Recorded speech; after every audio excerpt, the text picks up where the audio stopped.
This is LBC from Global, leading Britain's conversation with James O'Brien. Oh, a very good morning indeed to you. Honestly, you have to wonder whether that man is capable of speaking without lying. Nigel Farage there comparing Donald Trump's recent disaster to Liz Truss's. Of course, he described Liz Truss's budget as the best since 1986. He was positively agog with excitement at the prospect of what that was supposed to do to the economy, but I suppose there's nothing like hindsight. He also insisted that Donald Trump's administration would impose tariffs on the UK because of Keir Starmer's attempts to settle the future of the Chagos Islands. A Chagos Islands deal, of course, that Donald Trump has subsequently approved. Downing Street at the time stated that Farage was talking codswallop, and once again, the people describing Farage as talking codswallop have been proved to be correct. But does I don't know, does he ever get asked about these incredible U-turns and dishonest statements? We shall have to wait and see. 4 minutes after 10 is the time. And it is indeed, too, his most, what would you call, notable achievement, the disaster that is Brexit, that we turn first.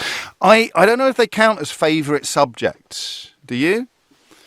If you'd really rather not be talking about them, but you have to. And then 10 minutes into the conversation, when the calibre of calls starts reaching ever dizzier heights of quality, I genuinely find myself fascinated. I found yesterday's show, I could barely tear my ears away. It's very, very rarely that I find myself thinking, I'm glad it's Mystery Hour, but I reckon we could talk about this in a very interesting and illuminating way for at least another 11 hours. And it is not an attempt necessarily to make sense of the madness, because that is impossible, as I think we realised last week, and as the rest of the world has realised subsequently. I'm not suggesting for a minute that we were first, but that conclusion we arrived at together, that there is no point trying to analyse the current situation through traditional norms, now makes the Pinken now makes a rather good column by Howard Marks in the Financial Times today, where he writes, all norms have been overthrown. The way world trade has operated for the past 80 years may be of little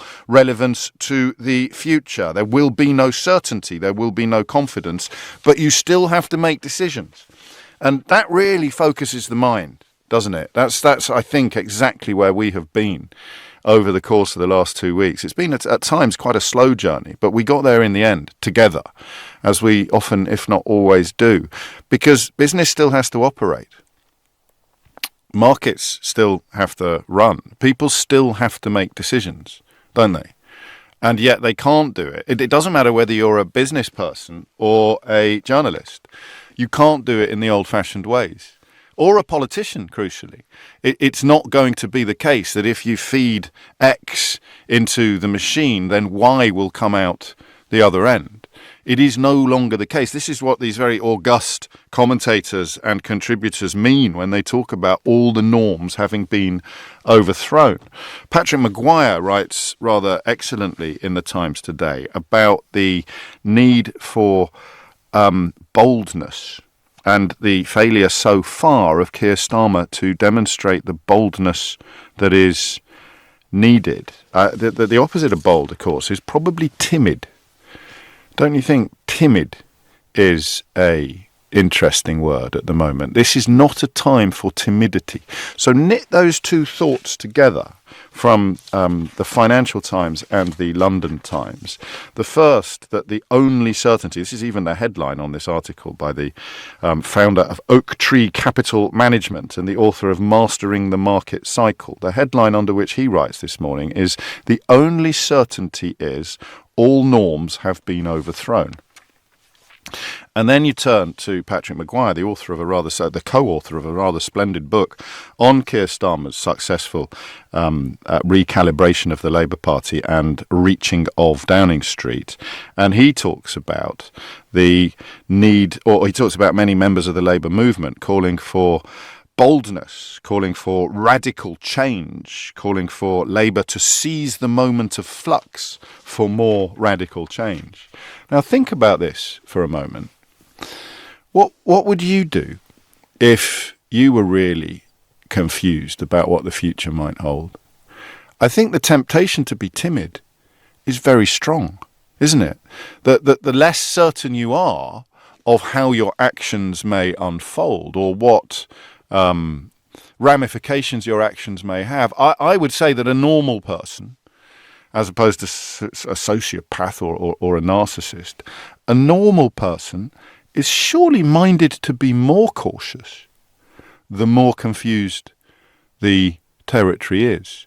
And yet, when you think about it, rarely are you going to see a moment that calls for boldness more than when all traditional norms have been torn up and set fire to. So we have tried with varying degrees of success. Obviously, it's a subject that we have a degree of ownership of together because we have collectively been proved right about every single dot and squiggle of it. But conversations about Brexit, conversations about the European Union prior to 2019, prior to that ludicrous so-called oven-ready deal, delivering absolutely none of the things that all the architects and champions of Brexit had promised it would deliver.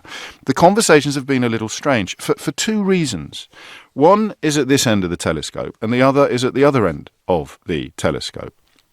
At this end of the telescope, Keir Starmer's timidity now has become impossible to ignore. I'm no longer minded to defend the idea that pragmatism demands that he stays away from this territory.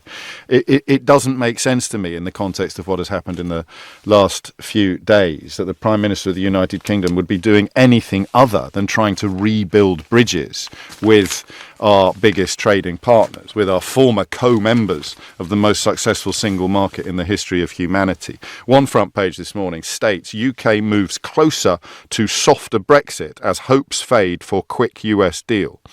Opinion polls are not science, but they show extraordinary movement on this issue. They show a majority of people here absolutely persuaded not only that Brexit has been a disaster, but that we need to start working to undo some elements of it as soon as possible. And those opinion polls were heading north long before Donald Trump tore up the natural order, tore up all the norms, all the and good Lord, I very nearly swore then, and messed up. Good grief! I don't think I've come that close. Poor old Keith will be having an embolism.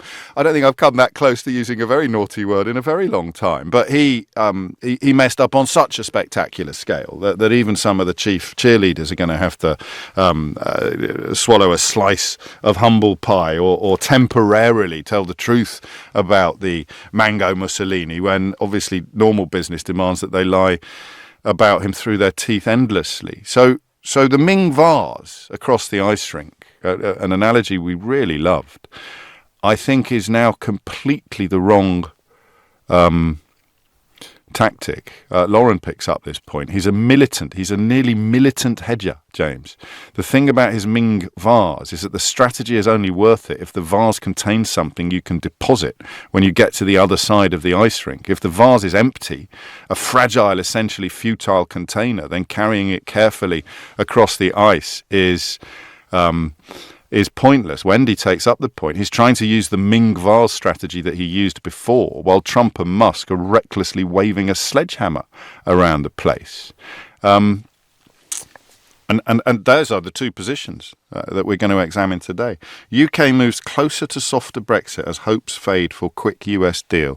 Ask a Labour politician about this, and they are almost sounding like Reform UK candidates when it comes to the certainty with which they state that we will never go back, we will never undo, we will never reverse. And yet today, Nick Thomas-Symonds, the Minister for EU Relations, says, and I quote, that it's time to move to the next level. He talks about a softer Brexit, and I quote again, to keep our people safe. Rachel Reeves attends a meeting of EU finance ministers today, where she will seek deeper cooperation on defence financing. The French, for the record, are being very stupid at the moment, in my opinion. The French are trying to tie unity on defence spending to fishing rights. And again, I know that Brexit was supposed to make the lives of British fishermen and fisherfolk infinitely better, and the people who promised that it would have completely abandoned the fishing industry and gone completely silent. But the idea that the French would prioritise fishing over unity on defence spending is palpably absurd. I hope it's a sort of hollow negotiating tactic rather than a meaningful roadblock to progress. But the trade agreement with the US is more or less off the table. I don't think anybody is going to avoid this 10% baseline tariff rate. That's why the markets started falling again after yesterday's massive rally. And the 25% on cars is something that Keir Starmer is going to be desperate to get removed, but nobody, and this is the point about certainty and confidence, nobody can actually budget or legislate for a future in which the 25% tariff on the import of British cars into the United States of America is lifted or reduced. I guess the best chance is to see it reduced to 10%. So, Selina, you're not the first person to ask whether my next book will be called How They Broke the World. At the moment, I'm not sure I'm qualified to write it, and I'm not sure that the world has actually broken. Donald Trump's best efforts notwithstanding, the system did resist. The bond market did do to him what it did to Liz Truss and force a U-turn, force a reversal. So is there any rationale whatsoever to Keir Starmer continuing his cautious path when it comes to EU relations? Who are these mythical voters that he is, or theoretical voters, putative voters, that he is so worried about upsetting? There's a brilliant column in The Economist yesterday, in the Badgett column, which pointed out that demographically an awful lot of the voters that Keir Starmer seems to be most worried about offending have sadly passed away. It's a demographic calculation, don't shoot the messenger, that if you're looking at the politics of 2016, then an awful lot of the people who were most wedded to the mythology and the nonsense punted largely by a Daily Telegraph correspondent called Boris Johnson, I wonder what happened to him, have now shuffled off this mortal coil. It is as if Keir Starmer is pandering to a constituency that in many ways no longer exists. So why would he not now move further and faster towards much closer cooperation and much greater unity with the European Union than he has currently demonstrated? I want you to call me and I want you to tell me. 0345 6060 973. He can't rejoin. He has been absolutely clear that he won't do that. I don't think that's a U-turn he can undertake. He's not Donald Trump. I've been really clear about not rejoining the EU, the single market, or the customs union, or a return to freedom of movement. So where does that leave us? In the new world, where all the norms have been turned upside down, where the difficulties of exporting to the United States of America have increased exponentially. Donald Trump has... And who now can look at the world and say that you'd rather be in with the madness and mystery of the United States? I mean, seriously, it's becoming pathetic, not least because if there are people that are minded to resist, or people who are going to object, whether it's the editor of the Daily Mail or your great Uncle Bob, it's time someone told them to shut up and sit down. You've had your fun. You got your victory. You blew up everything. You did like little mini versions of what Donald Trump has done to the United States. There'd have been no Liz Truss without Brexit. There'd have been no Boris Johnson in Downing Street without Brexit. Everything they touched turned to base metal. Everything they touched turned to rubbish, and yet we're still frightened somehow. Keir Starmer appears to still be frightened of upsetting the very people, whether they're voters, politicians or pundits, who have brought this country to its knees in so many obvious and measurable ways. I'm tired of the timidity.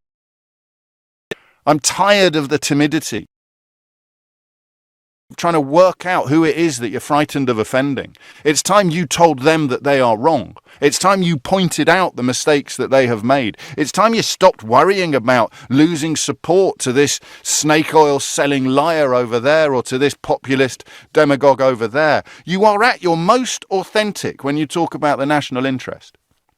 You are at your most authentic when you describe why you are prioritising NHS waiting lists or economic growth over other things that we might expect the government to be looking at. And yet on this issue, I'm not sure I can remember a Prime Minister demonstrating such I'm not going to say cowardice. You can, 0345 6060973. I'm going to say timidity. And that leads us, I suppose, to the question of what exactly is he frightened of? If I can't answer that question, James O. Brexit, then who can? 0345 6060973 is the number you need. What on earth is Keir Starmer playing at by still fighting shy of people who've been proved wrong about everything over the last 10 years? And what do you think he's frightened of? Look, I'm not going to answer that question because I want you to.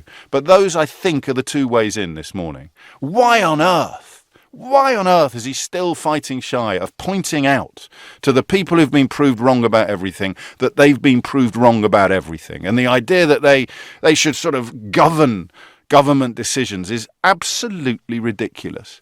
What is he frightened of? And why won't he do what so many people can now see clearly is the best course of action for the country to follow? And I guess if you want to throw a third in, then with a little bit more detail, we would like to know what it is you would like him to do. Okay? Hit the numbers now. You will get through. 0345 6060 973. Pull your socks up, Prime Minister. Abandon the timidity and do what Donald Trump, when you're looking for a silver lining to the last few days, do what Donald Trump has made absolutely crystal clear to anybody with a fully functioning cerebral cortex. It's time to soften Brexit. So why isn't he doing it? Hit the numbers now. You will get through. James O'Brien on LBC. Blimey, what happened then? I got about halfway through that monologue and I felt my dander rising in a way that it hasn't risen for many years, I think. And I haven't diagnosed this before. I think I've been a bit cautious when it comes to returning to this territory because it's over, that ship sailed. There's no such thing as remain, despite the rhetoric of some people. You can't remain in something that you've already left. You can return, you can rejoin, but you can't remain. And yet I haven't felt passionate about the subject in a long time because there didn't seem any point in being passionate. Some of you have been cross with me latterly for lacking passion or for thinking that this was something that needed to be put on hold or that needed to be put in the fridge and that we would return to it in the next electoral cycle or we would return to it when the time was right. And I could still defend that position because, as John Maynard Keynes almost certainly didn't say, when the facts change, I change my mind, sir. What do you do? And if the facts haven't changed this week, if you don't think the facts have changed this week with Donald Trump's epic tantrum, then I'm afraid you never will. That was genuine. Oh, blimey. I've almost forgotten what that felt like. That cold fury at all of the people who told us up was down, black was white. The German car industry would come galloping to our rescue. They needed us more than we needed them. The country can't recover, can it? The country can't recover until you restore reality, let alone reversing Brexit. That might be the next chapter in the book. But you can't restore the country unless you restore reality. And we're still, nobody more than Keir Starmer, we're still operating in this straitjacket of respect for people or respect for opinions that have been proven to be completely wrong. So why doesn't he tell them to sit down? Answer, Nigel Farage is doing very well in the polls. Well, remind everybody what a Herbert he is. Remind them of the nonsense he's talked about, everything from Liz Truss's budget to the future of the British fishing industry. Strap yourself in, Keir Starmer, and start doing some leading. Dave's in Leicester. Dave, what would you like to say? Hi, James. So I'm ringing to defend Keir Starmer, and I know that's not an easy thing at the minute. So we know we were lied to, but when we left, we were in, and it was a straightforward choice. People were saying, these are the benefits of leaving. Not many people saying these are the benefits of staying in, I admit. But it was a straight vote. You're either in or you're out. Now we've gone. Yes. When do we start to go back in? Do we negotiate with Europe first about terms on which we return? Because at some stage there will have to be another referendum. And for I don't know how many years, 10 years, this country was paralysed by the debate of leaving Europe. And Starmer's got a massive job. There's so much wrong with this country that needs sorting. If he said tomorrow, we're going to start talking to the EU about returning, it would paralyse this government and the next government. It's a brilliant point. So what's he frightened of? Answer paralysis. But equally, you must recognise you can't restore reality while you're still living in the upside down, while you're still living in a world where you're not admitting that every single problem we have has, if not been caused, then been massively exacerbated by the lunacy of leaving the single market. Absolutely, but what we see on the TV with Starmer talking and Rachel Reeves talking isn't necessarily everything that is happening. So behind the scenes, is Starmer talking to Europe and trying to set the ground whereby he can say to the country, these are the options that are available. This is what we're thinking, and maybe if they get a second term, he can be braver and say, right, Look at. We can't wait for a second term. We can't wait for a second term. We've got 25% tariffs on British-built cars going into the United States of America. We've got to start looking in the opposite direction. We've got to start looking east to Europe. We've got to start looking east to Japan, even perhaps to China. We can't do that without admitting. And look, he can say, I respect the vote in 2016. We're not going to be rejoining anytime soon. But it's time he started pointing out what everybody can see. We're moving with Keir Starmer, Dave. Good Lord, I've had 3 Weetabix this morning. With Keir Starmer, we're moving into Emperor's New Clothes territory. We're moving into... Oh, don't mention the fact that the Emperor's naked. I'm here to deal with something else. He's got to change tack on this because of what's happened in the last week. I agree, and like I said, I don't think it's easy to defend him, but I think, everybody said when they applied 25% tariffs on cars, and there was talk of massive tariffs on the UK, everybody was saying we have to retaliate. And I was one of them. I said, right, okay, let's ban all American imports. Let's just not allow anything to come into the UK from America. We're in a big world now, aren't we? And it's only a week since this all started, and already Trump's done a U-turn. So had Starmer reacted very quickly, is it then egg on his face? At the minute, it's egg firmly planted straight on Trump. Yeah, but you're still espousing the idea that the Ming vase theory always is very carefully carrying something across the ice rink, but I don't know what it is, Dave. I knew what it was. It's the nature of the man. But I knew what it was before. He was carrying Downing Street across the ice rink. Inside the Ming vase was a Labour government, which people had been waiting 14 years for. What's he carrying now? What's in the vase? I'll tell you what's in the vase. Second term, because they know. Well, what happened to country before party? God, I'm sorry, mate. I'm in full campaign mode this morning. But what happened to country before party then? They can't. Well, I think he is putting country before the party. He knows. If the Labour Party lose the next general election, it's either going to be a Conservative victory or it's going to be a Conservative reform.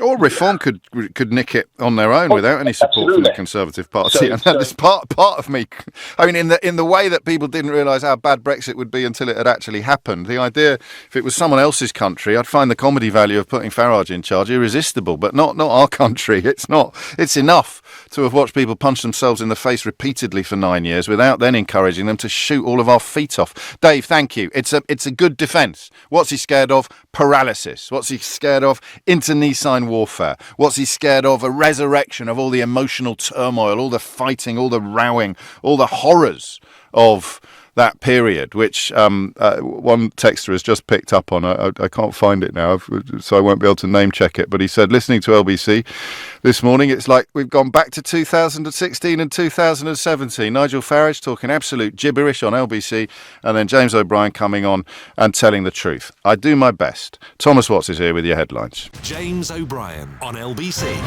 Realign is a nice word, isn't it? And it's not as loaded as rejoin. Stuart's in Yorkshire. He writes, "Hi James, I disagree with you on almost everything." That's always a good way to open a text, Stuart. I prefer, James, I love you, but... That's more likely to get read out, but all human life is here. But as a Brexit voter, I now realise it was a massive mistake. Trump's madness has highlighted why we need to realign with Europe. Rich writes, "You and the rest who voted Remain have the moral victory. Sadly, I believe the lies that the NHS would have millions extra spent on it. Remember the little red bus? It was a big red bus, mate. And we'd have more money for infrastructure rather than sending it all to the EU. I find now that the people still supporting Brexit are very right-wing and generally against everything. The shame some of us feel for putting the whole country through this is immense. We need another referendum so the people who were lied to can right the wrong. It wouldn't even be a close vote. Keep up the good work, James. Richard, also in Yorkshire, specifically in Doncaster. I don't know. I don't know that we're ready for another referendum. It's only this morning, and thank you to everyone, all the pedants who've pointed out it's 3 shredded wheat that I've had for breakfast, metaphorically, not 3 Weetabix, but I feel quite liberated by the realisation that the old Japanese proverb is correct. If you get on the wrong train, then the sooner you get off, you've got to get off at the next station.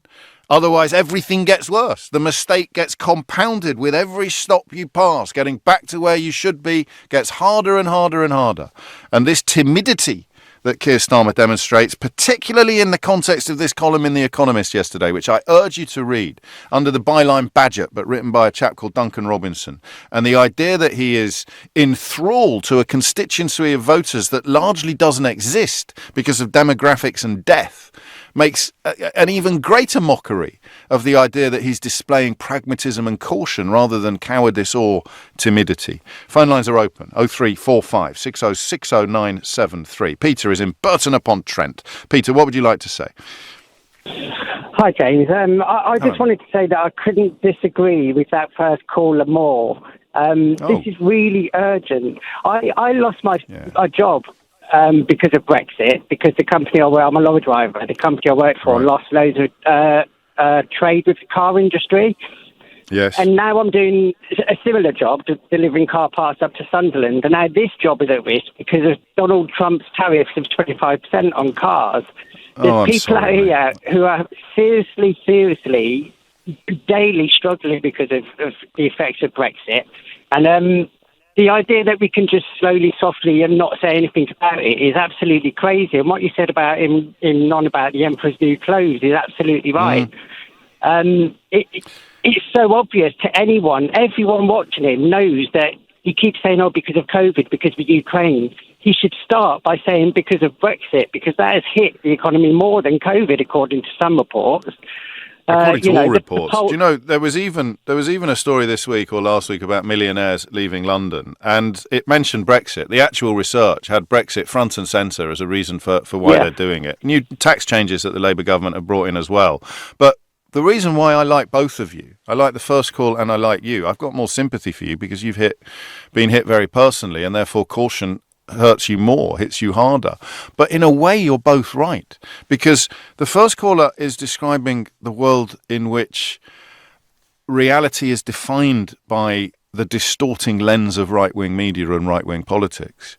And you're describing the world that actually exists. So if I'm going to take my Emperor's New Clothes analogy right up to breaking point, Peter, the crowd is still cheering the robes, Keir Starmer thinks, and your voice, as someone who can see that he's naked, is being drowned out. But are they really, right? If you look at the last election, I don't know. Reform got 4 seats, didn't they? 4 or 5 seats? 5 seats, yeah? That was with Elon Musk. It's down to 4 now. Yeah, that's right. That was with Elon Musk promoting that party to death with the whole of Twitter's algorithm. It was with Donald Trump promoting them. I mean, how much more promotion can you get? And they still only won 5 seats. That might what be about bad, the paralysis considering how many point? votes you got, but... Sure, but what about the paralysis point? So the question of what is Keir Starmer scared of admits the possibility that it's something so big and so scary that he's right to be scared of it. So a return to the paralysis and the infighting and the nastiness of that period post 2016. Perhaps he's frightened of that. And your difficult situation notwithstanding, the national interest might demand that he swerves a return to that sort of territory. Or he stands up and tells the people on the other side of the argument to sit down and shut up. They've done enough damage already. The people on the other side of the argument, the people who are going to be nasty and bitter, are a very, very, very small minority now. Yes, there are some people who support Brexit but aren't going to be nasty about it and just have a civil debate. I've talked to lots of them and won lots of them over. And the thing is, the paralysis is now. It's happening now because it's like Starmer's got a panel in front of him, right? He needs to grow the economy, and he's got 100 buttons on it, and every single button says grow the economy by 0.01%. And he's pressing all his buttons, and he's ignoring one at the top right-hand corner, saying we join the EU, bonkers. Grow the economy 4 to 6%. It's crazy. The paralysis or realign. Now. Let's say realign rather than rejoin. Let's take baby steps towards sanity rather than rushing headlong into it and losing some of our fellow travellers along the way. But, I feel almost as if a cork has popped this morning in the studio because I can't see what the pragmatic explanation is for why he's doing what he's doing. Paralysis, reform, whatever it might be. At some point, he just has to stand up and reflect reality. And reality is your life. Peter, reality is the damage that's been done to you, losing one job, now in danger of losing another, and the cold, irresistible logic of strength in numbers, of economic alignment, of unity, is something that Keir Starmer is still in denial about. And what's really frustrating is privately he knows. He must know. We know he knows. I was chatting to someone who saw him speak to the British-Irish Chamber of Commerce in the immediate aftermath when he was Shadow Minister for Brexit, and he was charismatic. I was told by 3 different people. Charismatic, exciting, engaging, visiting territories that other politicians weren't visiting, both rhetorically and geographically. He knows almost better than anybody in Parliament what a madness it is, and yet he won't go there. He just won't go there, and it doesn't make sense now after the events of this week. He absolutely does know, and I'm not here to slag off Starmer, not at all, or Labour or anything like that. I'm just saying, please wake up, because people out here really, really need it, and they need it now, not in next term. What you said earlier, saying we can't wait until we wins another term, I don't think he is going to win another term the way he's going at the moment anyway. So just pull the plug now. Take a chance. Well, and that is the opposite of timidity. And that's why I recommend Patrick Maguire's column in the Mail today. It's not about Brexit. It's about the need for boldness in every area, and the possibility that radical change creates, or rather this moment of flux, this upending of the natural order creates an opportunity for radical change.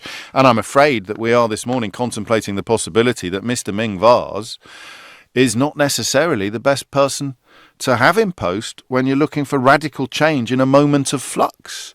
You know, the calm pragmatist, the dull rationalist, the toolmaker's son turning up with his toolbox. But what he's turning up to fix bears no resemblance whatsoever to any previous political moment. Peter, thank you. And I stress, because it's important, I'm sorry for your personal experiences. What's he scared of? What is Starmer scared of? 0345 6060 973. And, 9 years down the line since the referendum, can the country truly restore itself without reflecting reality? I know more than anybody about how corrupt the right-wing media is, how many lies, and look at how many people in my business, in the media, are still in big, plum, prominent positions despite being wrong about Boris Johnson, wrong about Brexit, wrong about Liz Truss, wrong about Donald Trump, wrong about tariffs. But you can't let them define reality. You can't let their wrongness be the thing that keeps right people quiet. Starmer knows what's what, but he's scared of saying so. That can't be sustained. And the moment of arguing that, yes, I know that, but not yet, that moment seems to me to have passed this week. I could be wrong, and if I am, you know the number. Ron's in Liverpool. Ron, what would you like to say?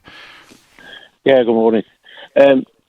Just concurring with some of the things that have been said, but I think sometimes people see this as two extremes. Either we're out as we are now, or we go fully in. I think there's a whole continuum of steps you can take to get towards that point. And I can't believe that being presented with an opportunity like this, which, if you want to get closer to the EU, is a gift of an opportunity that Donald Trump's presented us with, that Keir Starmer just doesn't come out boldly and say, look, here's a series of steps. We're not saying at the moment we're going to go back fully into the EU, and that would never look the same anyway in future, because the EU will have a view on that.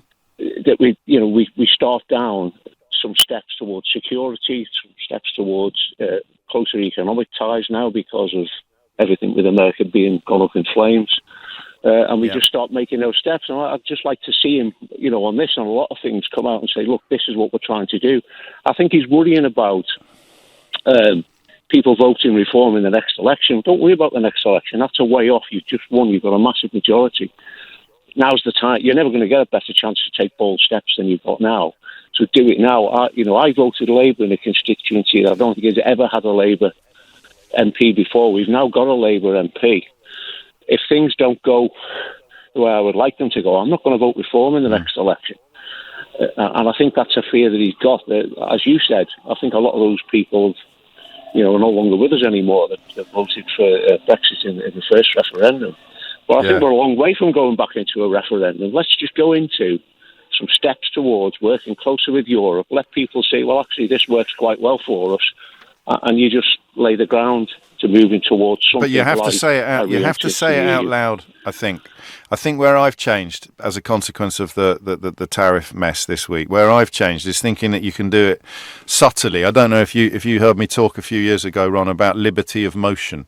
So they'll bring back freedom of movement, but they won't call it freedom of movement. They'll be like Stephen Frayne or Dynamo as he used to be. They'll use sleight of hand. They'll almost pull the wool over the eyes of the public. And I used to think that was probably the only way to avoid the paralysis or the warfare that the first caller described.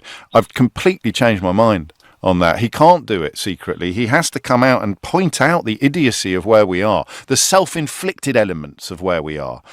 Everybody's honest about the externally inflicted elements of where we are, the madness of Donald Trump, the impossibility of either dealing fairly with him or knowing what he's going to do next. But you have to be honest about the self-inflicted elements of the mess that we're in. Otherwise, you will never, ever, ever be able to undo the damage. You can't fix a problem. You can't cure a disease if you're refusing to diagnose it.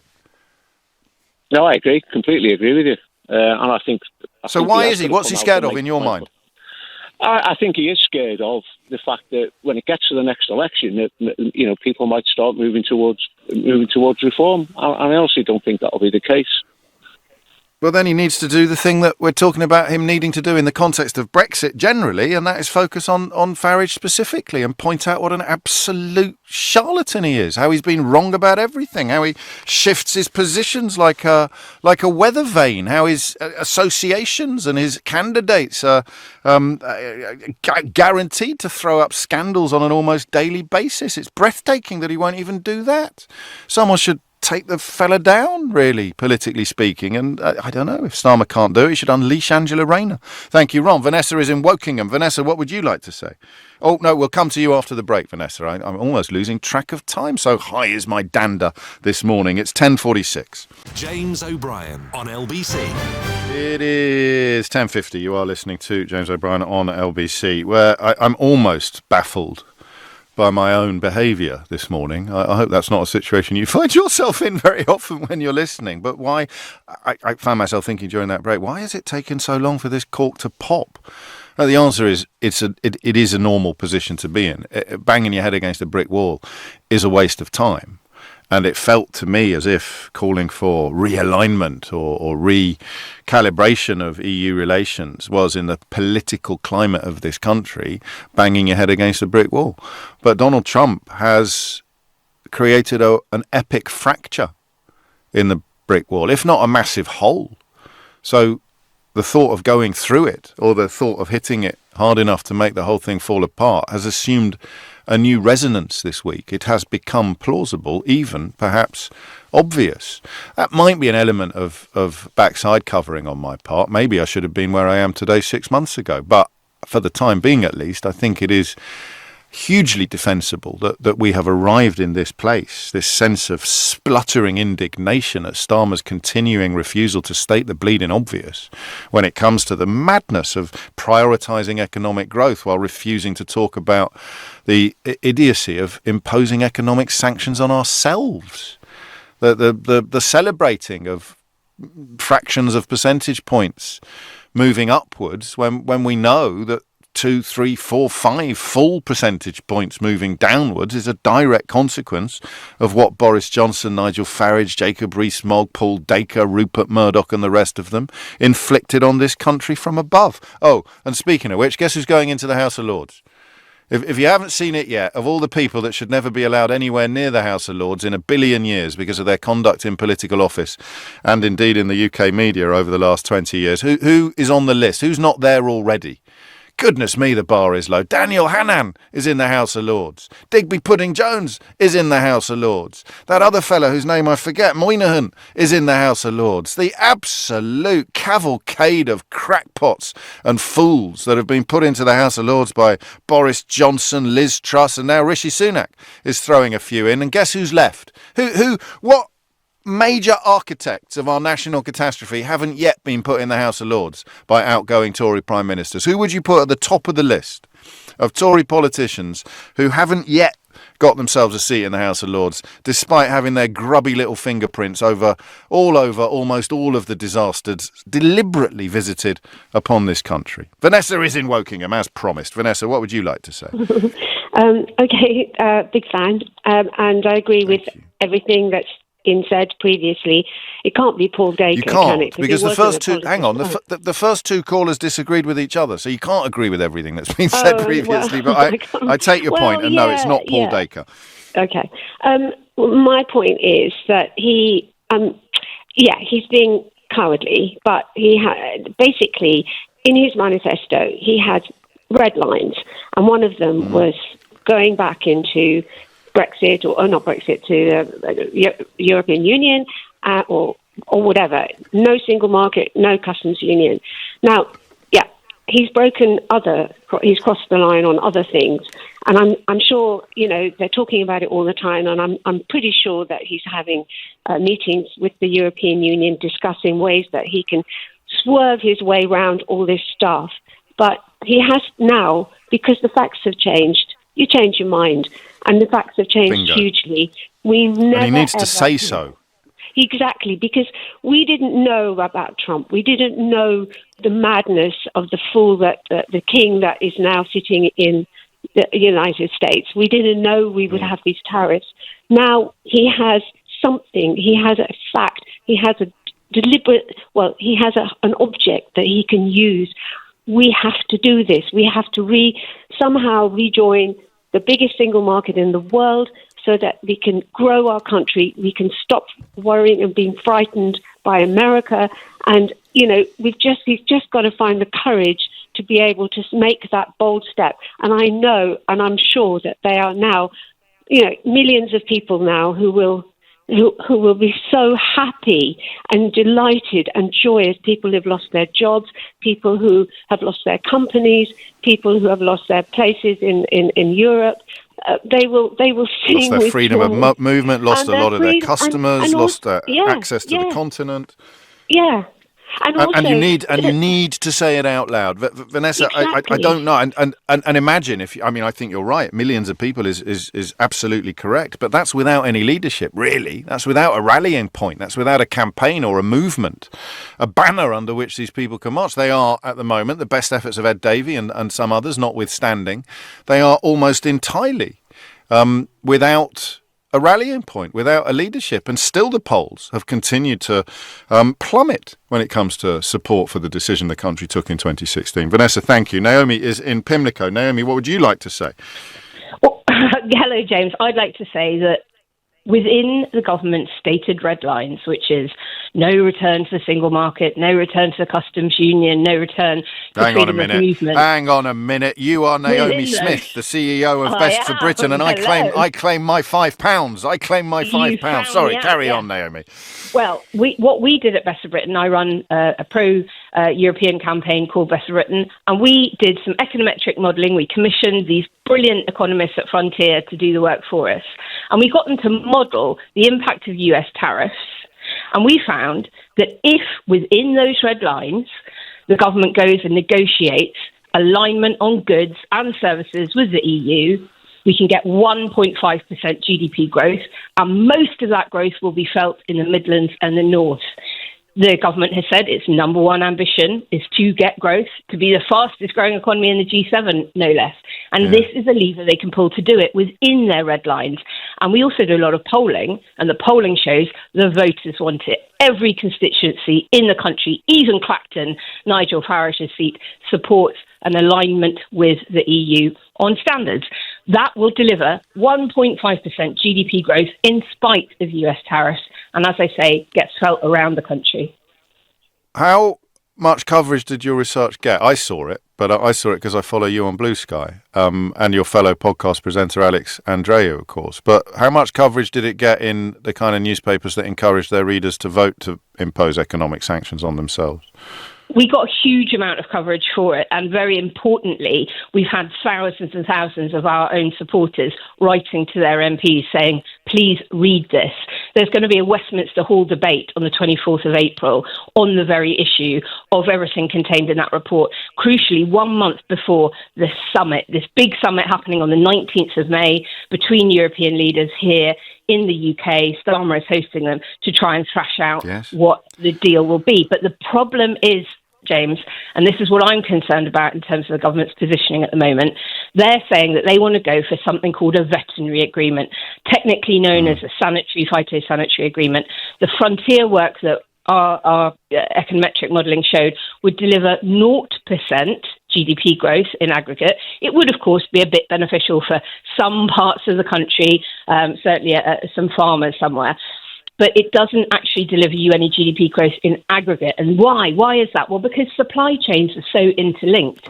If you do alignment on all goods, the whole of industry, because if you are producing food, you're also reliant on packaging and bottling and logistics and all those things, then that sector does get a big boost to it. So the problem with going just for the veterinary agreement is that what you'll end up with is not enough growth at all, in fact, 0% GDP growth for the UK in aggregate, but you will also take the hit from those people, the Brexiters, that will say, oh, look, he's capitulating and having ECJ, European Court of Justice oversight for this SPS deal, meaning you're getting the negative bad press without any of the economic growth, which is your number one stated ambition. Is that all they're scared of, do you think? I don't know what they're scared of. They should be scared of not delivering at the next election on the GDP growth, because that's what they've said their ambition is. When we look at why Kamala Harris lost in the US, when we look, frankly, at why the Conservatives lost in July last year, it's because of the cost of living crisis. It's because people are not feeling any better off than they were after the 2008 crash. Prices still going up, wages not keeping up, public services on their knees. Everybody knows we need growth, and that's why our polling shows how popular a move this would be within his stated red lines. While I have you, and as anybody listening will have established, this is very much your field of expertise. A voluntary act of alignment, that doesn't avoid all checks and balances, does it? We can't then start trading as if we were full members of the single market or the customs union if we have voluntarily realigned with European standards, or can we? Correct. So what we're doing at the moment in Parliament, we, the government, not we, you and I, James, is something called the Product Regulation and Metrology Bill. Sounds very boring. And that is basically this kind of unilateral decision to align. But in order to get the benefits of alignment, to get rid of those checks at the border, to make sure that we haven't got all of that trade friction that is causing a lot of traders to simply give up exporting to the EU altogether. Yes. We need to do the deal with Europe. After we left the EU, the last government put something through called the Retained EU Law Bill, and that's where we grabbed all of the laws that we had been sticking to while we were members that we quite like the look of, ported them over into the UK statute books. The risk with only doing that and saying that we'll align domestically without doing the deal with Europe is something called passive divergence.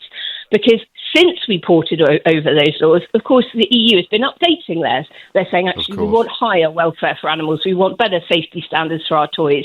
And if we aren't keeping pace with that, then you diverge passively rather than actively. So we really do need this summit to set out a groundwork for proper beneficial alignment to grow both our economies. Final question, because the news is upon us, but do you think the events of the last week have changed the picture a bit? And we're always in danger, not you, quite the opposite in your case and Best for Britain's case, but for the rest of us, we're in danger of forgetting that the telescope has two ends. So Donald Trump's behaviour this week would make the European Union more amenable to the sort of settlement you describe, and should, in a logical universe, make the British government more desperate for it. Do you think that the tariff saga has been a game changer? I don't know that it's been a sufficient game changer as yet. Right. What we do know from our frontier modelling is that if the EU is in alignment with us, we get a complete offset of the negative impact of Trump's tariffs on the UK. And by being in alignment with us, the EU's impact is reduced by about a third, which is not insignificant at all. And I think should be focusing mind, but I don't think they're quite there yet. And it's incumbent upon all of us to keep pointing it out. So cautious optimism for the renegotiation in May then. And how important do you think it is that he starts publicly saying some of the things that you and your colleagues at Best for Britain have been publicly saying for years? I think it's important for the EU to hear it. They need to hear that tone change in London. And so do we. So do the British public, probably. Absolutely. I think they will be very willing to do some kind of deal with us beyond the veterinary agreement that I talked about that doesn't really move the dial on growth at all, if it is quite clear that we aren't choosing between the US and the EU, but that we are prioritising the EU because, as you mentioned, we can rely on them. We aren't going to be at the mercy of them changing their minds every few hours as Trump does. And also just because trade declines the distance, they're closer to us, they're very big, Gravity. We should be prioritising our trade with them. And how can anybody argue with the logic of saying that the European Union just makes more sense as a trading partner than the United States at the moment? Thank you, Naomi. A lot of people wanting a little bit of clarification of precisely who you are, because they want to follow you on social media and find out more about your organisation. So Naomi Smith, who is on Blue Sky and I think still Twitter as Pimlicat, and whose organisation Best for Britain is something you can easily Google.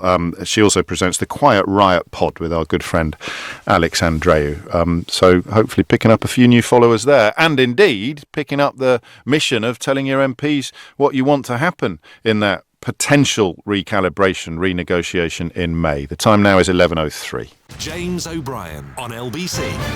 It is 7 minutes after 11 and you are listening to James O'Brien on LBC. I've been dissuaded from continuing that conversation because it's a bit too personal, isn't it? Just because I can feel muscles I haven't flexed for some time roaring back into action, and that fire in my belly when I think about the people who continue. It's Michael Gove, by the way, who's now been put in the House of Lords, according to reports this morning by Rishi Sunak in Rishi Sunak's resignation honours.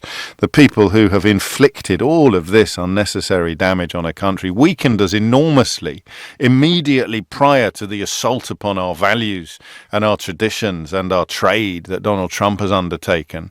In any other circumstances, with an even vaguely honest media, it would be an obvious act of treachery. We're about to be attacked by a hostile force, and we've spent the previous 5 years weakening ourselves on every imaginable front, right up to and including austerity and Tory party policy on military spending. But hey-ho, let's put Michael Gove, one of the key architects of this entire mess, a man who, of course, went to the United States of America to interview Donald Trump without mentioning to anybody that his boss, Rupert Murdoch, was sitting in the room at the time marking his homework. That's fantastic transparent journalism for you, but let's stick him in the House of Lords anyway. Crikey. So anyway, I don't think we'll top the final contribution. It had a lovely kind of sense of momentum that hour, and Naomi coming in at the end from Best for Britain.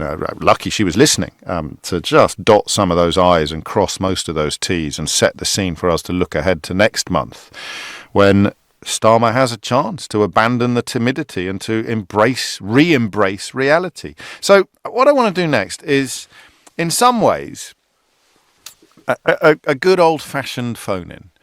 It's about something that has happened and the responses that we have to it in the context of opinions. There's no particular requirement to have personal experience on this issue. There is, I don't think, any obvious way in which to set one side of the argument as superior to the other in either emotional or intellectual terms. And there is no, to me at least, immediately obvious answer to the question. And yet I am possessed of a very pungent opinion. I am possessed of a very strong view on this.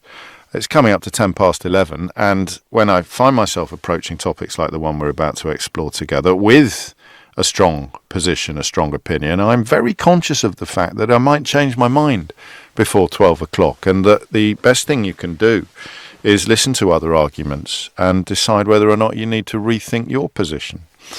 It's partly about the BBC, this story. It's partly about art, and it's partly, and I'm afraid this probably needs some sort of trigger warning, it's partly about child sex abuse. You may be aware of it already. It's not a story that's broken today. In fact, it broke almost literally on Wednesday morning when a statue was unveiled at the BBC's London headquarters after it had been restored following an attack by a member of the public with a hammer. Are you across this story? Do you know this story? The sculptor, who is almost universally regarded as one of the most important sculptors of the 20th century, was a man called Eric Gill, who passed away in 1940. After which his diaries emerged, and in his diaries it was revealed that he had sexually abused his own daughters. I remember listening to a documentary about this many moons ago. I mentioned to you earlier in the week that sometimes, and I don't think it's a sign of getting older, I think it's just a sign of having so much memory and knowledge to hold, so that the older that you get, the bigger the reserves of memories and knowledge you have. And it becomes a little bit harder to pinpoint precisely where they came from. I said to you, didn't I think yesterday or the day before, that sometimes I can't remember whether I saw a book or read a book or saw a film. I've got that image in my head of a scene or a moment, and it might have been my own imagination painting pictures from the page I was reading, or it might actually be the memory of a film. I can't remember everything about the documentary I was listening to, and it was one of those moments where I had the radio on in the background, and I wasn't paying full attention, which is quite possibly the situation you find yourself in now. I wasn't paying full attention, and then I was, because I couldn't quite believe what I was hearing. And I think, and this is where I'm very conscious of possibly misremembering or not having paid full attention from the start, but I think the documentary that I was listening to was surprisingly, shall we say, or scandalously, if you prefer, even-handed about the behaviour of the sculptor, about the sexual abuse that Eric Gill had undertaken during an examination of the importance and the power of his work. So, these are the facts, all right? There is a statue called the Prospero and Ariel statue, which was installed at the BBC's London headquarters in 1933. It is objectively an incredible piece of art. It has, well, you know who Prospero and Ariel were. They're characters from William Shakespeare's play The Tempest. So Prospero is portrayed as a bearded, wizardly figure in robes. He looks a tiny bit like Dumbledore, if you want a more modern cultural reference than Prospero. And Ariel, who is portrayed as a flute-wielding, naked small boy, is being held by Prospero. It's powerful. It's thought-provoking. It's arresting. It is quite possibly beautiful. But it is the work of a particularly hideous paedophile. And that, of course, is the question that we're going to have a look at. I am currently pretty close to 100% convinced that the BBC have made a terrible mistake by restoring and retaining this sculptor. It seems to me that if you put up the work of somebody who you didn't realise was a massive paedophile, and it subsequently emerges that they were a massive paedophile, then you take the work down. And this conversation is going to be very specific with regard to this sculpture, because it's not about cancelling an artist. It's about whether or not that artist's work should be displayed in certain contexts. So I think people often reach for Richard Wagner and his support for the Nazis. It's not a reason to remove his music from the canon. You know, it is a reason why you might have program notes explaining his history. But music seems to me to be a slightly different proposition when it comes to the relationship between artist and criminality or sexual abuse. The separation of the artist from the art. There are other examples. There are lots of artists, lots of creators who have had extremely questionable personal lives, and it doesn't in any way detract from the power or the beauty of their art. But I don't think that it should be on display at the BBC. I'm not suggesting that all Eric Gill's statues should be smashed up or destroyed. And by the way, this is newsworthy at the moment because there were two attacks in 2022 and 2023 when a member of the public attacked this statue with a hammer. The BBC has described itself as drawing a line between the actions of Gill and the status of these artworks. Now, I mentioned programme notes, and the restored sculpture will have a QR code alongside it, linking to information about the history of the building, Eric Gill himself, and the sculpture's restoration. Last month, a man from Northamptonshire pleaded not guilty to causing more than £150,000 worth of damage. The BBC has said that the estimated cost of the restoration and the protective work was just north of £500,000. It's currently understood the BBC paid for that itself rather than claimed for it on insurance. And while I recognise the importance of separating the art from the artist, I personally think, and I look forward to your thoughts on this because I fully recognise that you might think I'm horribly wrong. I personally think that context is important as well.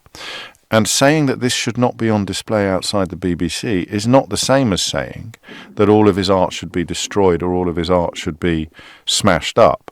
And I don't know, I don't want to be too dismissive about people bringing Jimmy Savile and other paedophiles associated with the BBC into the conversation, or the fact that all of Rolf Harris's work has been, I think, removed from the archive, because I don't think it's the same. Eric Gill is a sculptor whose work is on display on a BBC building. He's not a BBC presenter who has subsequently been found to be a complete wrong. I could be wrong. It just doesn't quite land for me. I can't quite join the dots that you're joining when you say this is the same as having a statue of Jimmy Savile in the BBC foyer. I really don't think it is, but I could be wrong. I just think it's gross. I just think there are some behaviours that should preclude you from public display, particularly public display in a license fee funded space, like they do with Banksy's. They could sort of chip it out, take it away, put it in a museum so that if you want to see it, you can seek it out. But to have it there, unavoidable and permanent, why? Why is this something that the BBC has decided it's important to do? Shall I tell you what they have said? They have insisted that they are in no way condoning the actions of Eric Gill, which you'd kind of think would go without saying, but that's what they've said. A BBC spokeswoman said that the corporation, quotes, in no way condones Gill's abusive behaviour, but it draws a line between the actions of Gill and the status of these artworks. Are you going to buy that? There have been calls since the diaries emerged, but latterly in particular, as society has become a lot more alert to the horrors of child sexual abuse, particularly intrafamilial child sexual abuse. There have been calls for it to be removed from BBC's broadcasting house. And at the moment, despite being quite woke, as it were, and quite committed to notions of freedom of expression and freedom of speech, I just find this quite hard to justify. The context of the display, not the existence of the statue. I want to make that absolutely clear. When the building was subject to serious criminal damage on 2 occasions, there were no easy options for addressing the destruction caused, the spokeswoman went on. Having sought expert advice and opinion, we repaired the facade in line with the building's Grade 2 status, and they've now put a protective screen in place to avoid future damage. Historic England CEO Duncan Wilson said, "We recognise that since details of Gill's abusive behaviours came to light in the late 1980s, he has understandably become a controversial character. We welcome the BBC's approach to repairing the sculpture and providing interpretation which explores this complex history." Simple question this hour. Do you welcome the BBC's approach to repairing and restoring this sculpture and providing interpretation which explores this complex history? Or do you think that the work of a man found to have sexually abused his own daughters in the most hideous fashion should simply be a man whose work has no business being on display publicly and unavoidable anywhere, never mind on the walls, on the outside walls of a building housing the state broadcaster? Tell me what you think. In some ways, it's a question encapsulated by a book title, a book I haven't read, but Charlotte tells me, a book by Claire Dederer called Monsters. What do we do with great art by bad people? To which my cautious answer is, put it somewhere where people can see it if they want to, but not where they have no choice. What do you think? Seriously, there's no earthly way I can claim that I'm right or wrong on this. That's my opinion. It's my honest opinion. What's yours? And why do you think you've arrived at that? Where do you think yours comes from? 0345 6060 973 is the number that you need. Hit the numbers now, you will get through. It's 11:22. James O'Brien on LBC. And of course, the artist that we're talking about, Eric Gill, his public work is not confined to the edifice of the BBC building in central London. I think there's one in Westminster Abbey, and I think he designed fonts as well that are still in common use, including on the London Underground. But it doesn't mean that this conversation is spiked in any way. And I think, that's why I said very specifically about this sculpture on this building and my cautious confidence that it has no business being there. What do you think? Peter's in Bromley. Peter, what would you like to say? Good morning, James. James, before Christmas we spoke, and I sent you a copy of my book. You asked me to send you a copy called The Truth. And in the book, I mention Eric Gill, and in the context of the total inappropriateness of having work such as his on display at a place like the BBC, which already has a very tarnished reputation because of its associations and the turning of the blind eye to the Savile, etc. But the thing I said to your producer also was that for survivors, the Stations of the Cross, and speaking as a sort of recovering Catholic, the Stations of the Cross in Westminster Cathedral are also the work of Eric Gill. And in the many years of running NAPAC, a lot of people came to me to say how distressed and saddened they were that the Catholic Church would not remove these items that were created by a man who, by his own admission, had sex with animals as well as his daughters, etc., etc. Not good stuff for a morning conversation. But no, I think you're right. I think the context does. And the other thing is about the historical or the non-historical aspect of these kinds of things. Like if we were to discover, for example, that Michelangelo was a paedophile, the chances of any of his victims or even relatives of his victims still being around and conscious of that is exceptionally unlikely. Sure. So we wouldn't be calling. I wouldn't be calling for the works of Michelangelo to be removed, etc. But of course, the BBC were absolutely this right. This speaks to the nuance, doesn't it? To Savile and Rolf Harris and his ilk, and it's all in my book, The Truth and Nothing But the Truth, which I hope by you Peter get around Saunders. To sometimes, Jane. By Peter Saunders. By Peter E. Edward Saunders, because there's a lot of Peter Saunderses around, but there's only one Peter E. Saunders. What you've done, though, Peter, is introduce the nuance, perhaps, by creating the possibility that if we waited 200 years, you wouldn't have a problem with the idea of Eric Gill's statue being on the outside of the BBC.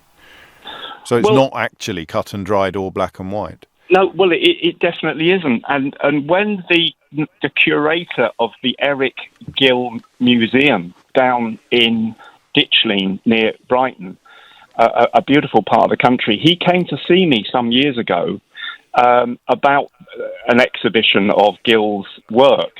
And we had a very, very constructive conversation. And I said just as what I've just said then, as if we were talking about something that was a long, long time ago.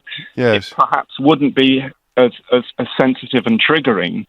But what the museum and what Nathaniel, who was the curator of the museum, kindly did was he made sure that there were lots of leaflets from my former charity, NAPAC, alongside the literature about Eric Gill, so that anybody who was a survivor of abuse and was triggered by finding out about the dreadful deeds of that talented artist, but otherwise dreadful man, would know where to go to get some support. But you're right, James, it isn't black and white at all. But you're not comforted then by this QR code, which I think does lead you to some of the sort of information that you're describing. There's a difference, of course, between being in a museum dedicated to the memory of a brilliant artist stroke hideous man and walking around central London minding your own business, deciding to go and check out the BBC and having no choice but to clock this sculptor. At least I think there is, or wanting to go to Westminster Abbey and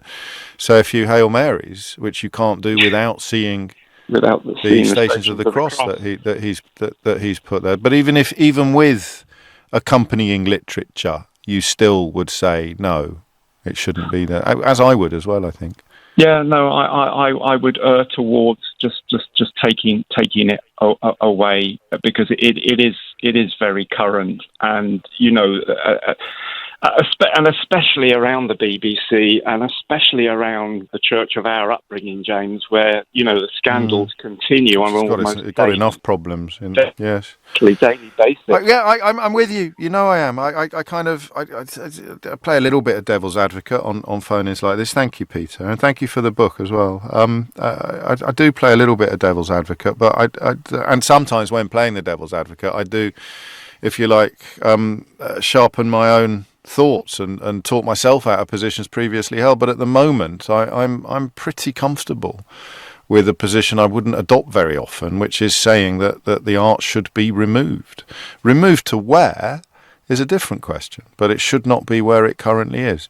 Tell me why I'm wrong. Tell me, and indeed Peter E. Saunders, why we are wrong. 0345 6060973 is the number you need. And I don't mean that aggressively. I fully accept the possibility that we might be, and we might be missing some major conflation of history and culture that makes the idea of removing art because of issues that have nothing to do with the art itself a terrible thing to contemplate. It's 11:31. Thomas Watts has your headlines. James O'Brien on LBC.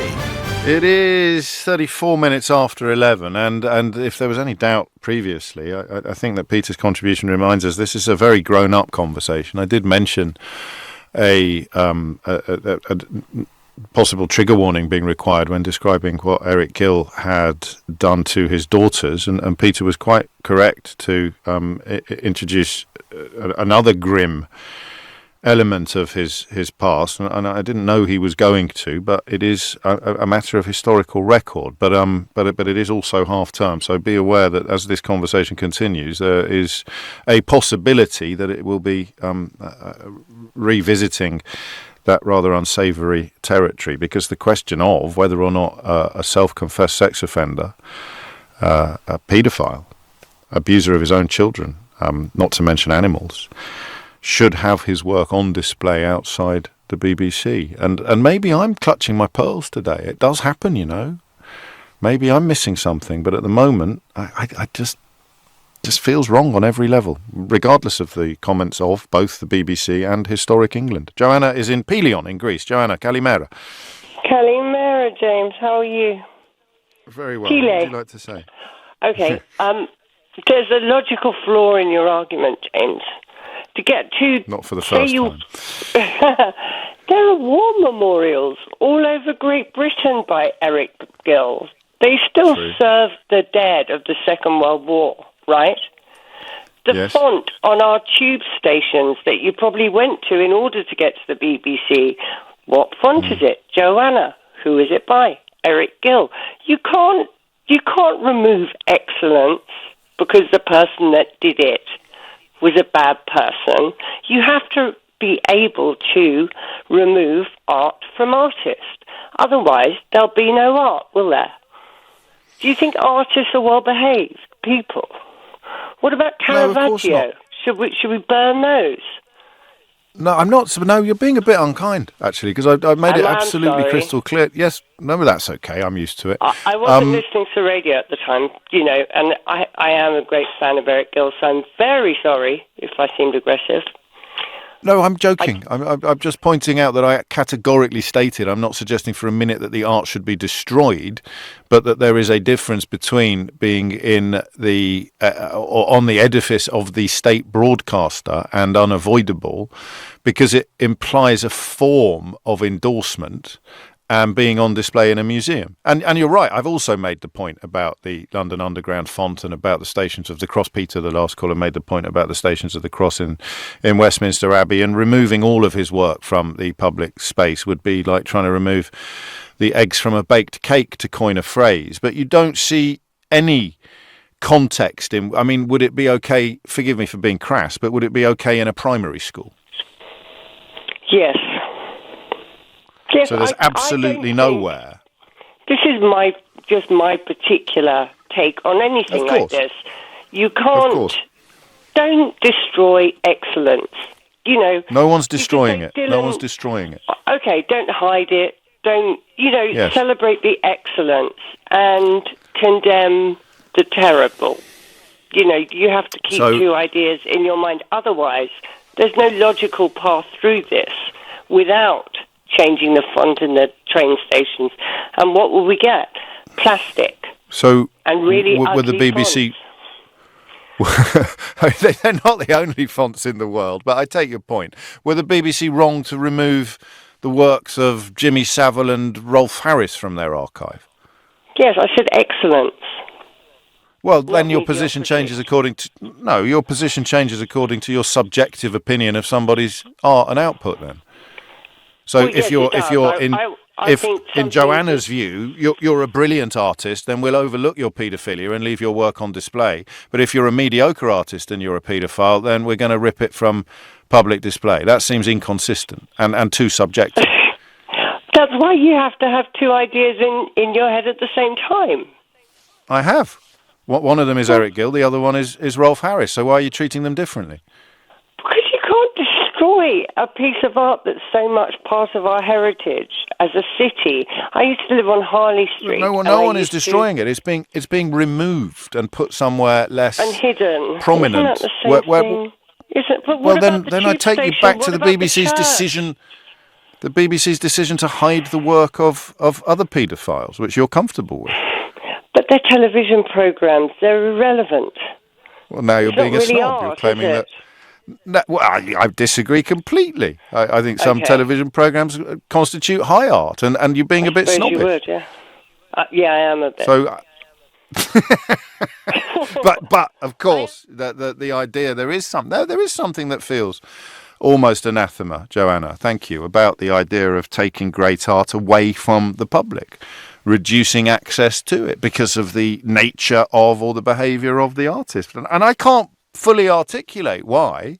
I hope I'm capable of holding two thoughts in my head at the same time, but I can't fully articulate why this artist having his work on display in this place is so perturbing, why it feels so wrong. I think on many other issues I'd probably be closer to your position than I am to mine. Thank you. Kalo Taxidi. Stuart is in Eastleigh. Stuart, what would you like to say? Hello, James. First time caller. Hello, Stuart. You're very welcome. Yes, good to talk to you. I've been listening with interest. I come from a background of design, sign making, that sort of thing. I'm also a musician, so I'm very sort of very much aware of the artistic sort of side of what you're discussing. It sort of struck a chord with me. I don't know if you're aware, James, but there has been discussion about the fonts which were created by Eric Gill. One of them in particular, probably the most well-known, Gill Sans, was used between 1997 and 2021 by the BBC for their corporate logo. Yes. I think that's interesting. A humanist sans serif typeface. Yes, that's right. Which I have used myself in my work. It's a very, very good font. As others have already said, it's been used extensively, especially in the railway. It's a great font, and I can understand why. It's a really striking, elegant font. Is this the same? Joanna clearly thought that it was, and I think you think that it is as well. And the context then ceases to matter. Also, the nature of the artwork seems to me to be pertinent, at least, if not absolutely intrinsic to the conversation. It is a naked boy being held by an elderly bearded man, with the little boy's genitalia on display. Does that not matter at all? Am I sounding like Mary Whitehouse? Because that, to me, is a different proposition from, for example, Stations of the Cross or a typeface or a font. Yeah, absolutely. It's very provocative, and I think we need to bear in mind that many will be offended by that. Many will be upset, and I think it's really important that's at the forefront of our thinking. But you wouldn't take it down, as I currently would. No, I wouldn't. The thing is, art is something which can play with all of our emotions. Art can make us happy, can make us sad, can challenge us, all sorts of things. I think that it should remain. However, I would add the caveat that there should be something to give an impartial view of the art. So to describe who created it and what they were known for doing, good and bad, and then And I think the QR code does do that. So that would be why you are of a piece with Historic England on this, because people are being given the information they need to get a full picture of what the sculptor is and who the sculptor was. Thank you, Stuart. Just a correction, not of you, because I'd already made the point that apparently, and it's extraordinary the calibre of listener that I have on this programme, the number of people who are experts on typefaces and blue skying me or texting or WhatsApping me to correct the statement that Eric Gill designed the font used on the London Underground. In fact, that is Johnston. The TfL London Underground font is Johnston, designed by Edward Johnston in 1966. The Gill Sans, a different typeface designed by Eric Gill, but based on Johnston's or inspired by Johnston's, was first published in 1928. So now you know. Thank you, Stuart. Chantel's in Hull. Chantel, what would you like to say? Hi, James. Hello. I'm a survivor, and I would leave the statue right where it is. Gosh, why? Because survivors already suffer the shame of what's happened to them.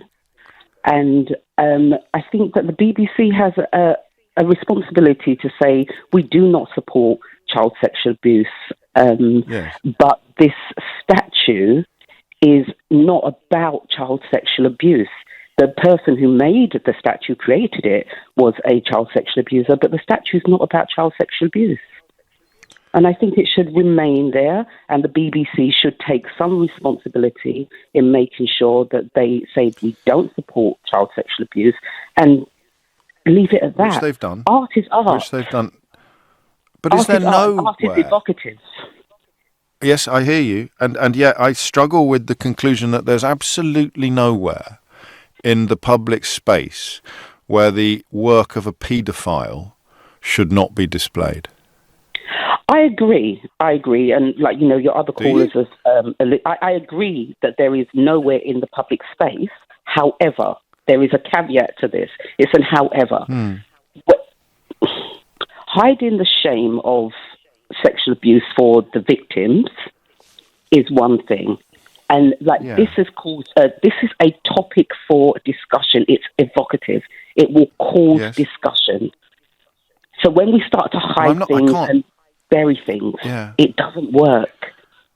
I'm not going to argue with you on the personal experience level of your contribution, because it would be wrong of me to do so, and I don't want to. But I do wonder, and you don't have to answer this, what are the spaces where the work of a paedophile shouldn't be displayed, if not on the edifice of the national broadcaster? Well, you mentioned schools earlier. I think definitely not schools, but I think the discussions, what this topic is bringing is a discussion about the rights and wrongs. And if we remove the statue, then where does the discussion go? Where does it go? Well, Dan in Sunderland says, discussion. I really can't understand this conversation, writes Dan in Sunderland. He raped his own daughter. All the artwork should be destroyed. Now, I disagree with that, but I understand where he's coming from. The society's judgment on certain behaviours could, and in Dan's mind should, be apocalyptic on certain behaviours. I agree, but then we go back to the underground. But not the underground as in London underground, but it's then pushed underground. Yes, I understood what you meant, but thanks for clarifying. You don't mean the Victoria line? Underground. No, not the Victoria line. Yes. But it's pushed underground. It's something that it then perpetuates further deep shame, where survivors and victims do not have the space to talk about what has happened to them, and their voices are then silenced like when it was happening as a victim. This is a topic that needs to be spoken about, and people need to be exposed. And the exposure doesn't take away from the art, because the art is the catalyst for the conversation.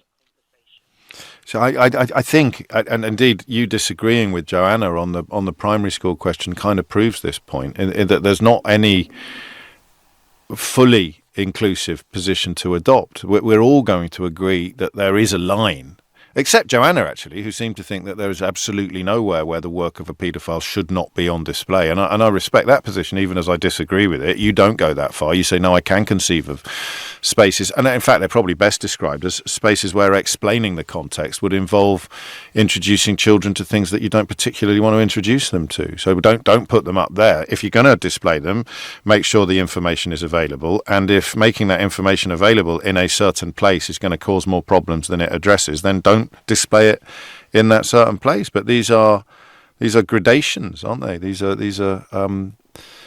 different positions, incremental changes, shifts, and mine is, I don't want this to happen very often, and I don't think it is something that we should be getting all McCarthyist about or book burning about, but some artists should not have their work in some places. And for me, still, nearly 50 minutes into this conversation, Eric Gill and the BBC is that artist and that place. But I completely understand where you're coming through, Chantal, and it may well be that I reflect further on some of the things that you said and feel my own position shifting as we move forward. Thank you. It's coming up to 10 to 12.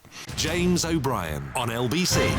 It is 11:52. Chris and Harry up next. But first, I'd like to read something to you. Art should provoke deep feeling. I think Chantal would enjoy this. Even outrage, that's what it's for. What exhibition doesn't aim to shock or kindle debate, as stated in its promotional bump? How many achieve this? How exciting to live in a time when we care deeply enough about art to try to attack it or to form a protective circle around it. Museums displaying statues of Caligula strain to persuade visitors that they should find him shocking. How much more exciting if they had to erect barriers to hold back an outraged crowd. Gill's crimes are a century old, but his sculpture is freshly scandalous. We live in a time, strange though it seems, that is passionate about high art. It means something to us. The right reaction to this era of engagement is to celebrate it and perhaps rig up some protective perspex here and there. The wrong one is for institutions and bureaucrats to anxiously leap onto the bandwagon with their committees and, quotes, proper channels, end quotes, carting inappropriate pieces of culture off to back rooms and cancelling controversial artists. That is where cancel culture really starts. Not in these cathartic eddies of beautifully written this. Not in these cathartic eddies of public emotion, but in the overreaction of officials. Thank goodness, this writer concludes, the BBC intends to leave the statue of Gill where it is, with a few chunks missing. Well, the chunks are no longer missing, but the perspex has been erected, and that was written by a brilliant writer called Martha Gill, who is a great niece of Eric Gill, the artist under discussion in this space. Brilliant, rather beautiful writing notwithstanding. I don't know that it's actually right to conflate art and artist in that way. You think about the reaction to the rites of spring in Moscow, or art that genuinely creates a public reaction. It's not about the private life of the artist. It seems to me different to object to an artwork because it offends your sensibilities or because of what the artwork actually is. That's like the territory of book burning. But to say I don't think a book by a paedophile should be in my library it seems to me to be a different thing. But maybe I'm splitting hairs. I'm not sure. Chris is in Wrexham. Chris, what would you like to say? Hi, James. First off, I want to apologise to Joanna for bringing up something as louche as rock music. But do you remember the band Lost Prophets from the early 2000s? Yes, and the lead singer who turned out to have committed all manner of crimes. Yeah. A litany of sexual crimes over the years. I am pretty sure, and I'll admit I haven't researched this, but I am pretty sure that since then the BBC hasn't played a note of their music on The Rock Show, etc., etc. And the idea, ditto Gary Glitter, if you want to move into a rather different musical genre, but that would apply to Gary Glitter as well. And both the Lost Prophets and Gary Glitter, any history of rock music would be incomplete without their work or without mentioning them. But to think that the BBC, and this is the key point to me, to think that the BBC would choose to celebrate their work above the work of all the non-paedophiles on the earth is a little bit distasteful. I mean, certainly, can you imagine getting in the car, hearing a Gary Glitter song or a Lost Prophet song, and then at the end of it, the presenter saying, well, we understand that, you might be a survivor of sexual abuse, but it's a good song, isn't it? Oh, by the way, here's a URL you can go to read about all the sexual abuse they performed. And that pendulum is swinging back. I mean, these are powerful points to which I think one response would be the difference between high art and middlebrow art, isn't it? I don't see how else anyone could justify this except by saying, no, you can't compare. You can't and compare. Snobbery. and ultimately that is snobbery. Word. I'm sorry, I'm agreeing with you. I think people. I know you are. Yeah, your previous caller came across as extremely snobby. That ultimately, I don't particularly care about sculpture. I care deeply about music. I care deeply about rock music. There's hundreds of thousands of people that feel the same way. There's people with Lost Prophets tattoos who are the same age as me. Yes. Who have to live with that potentially for the rest of their lives as a result of this. And I think to say, but this is sculpture, this is somehow more worthy, is a total nonsense. Ultimately, these things are permanent records that represent months, years of work, hundreds of thousands of pounds spent potentially on making them. In terms of, and again, I'm not saying they should be destroyed. Again, the music of these artists should be kept available to hear. Be destroyed, really. Yeah, if you want to hear it, then you'd be able to find it, but it shouldn't be played on the radio, because that's the same as encountering a statue as you make your way around central London.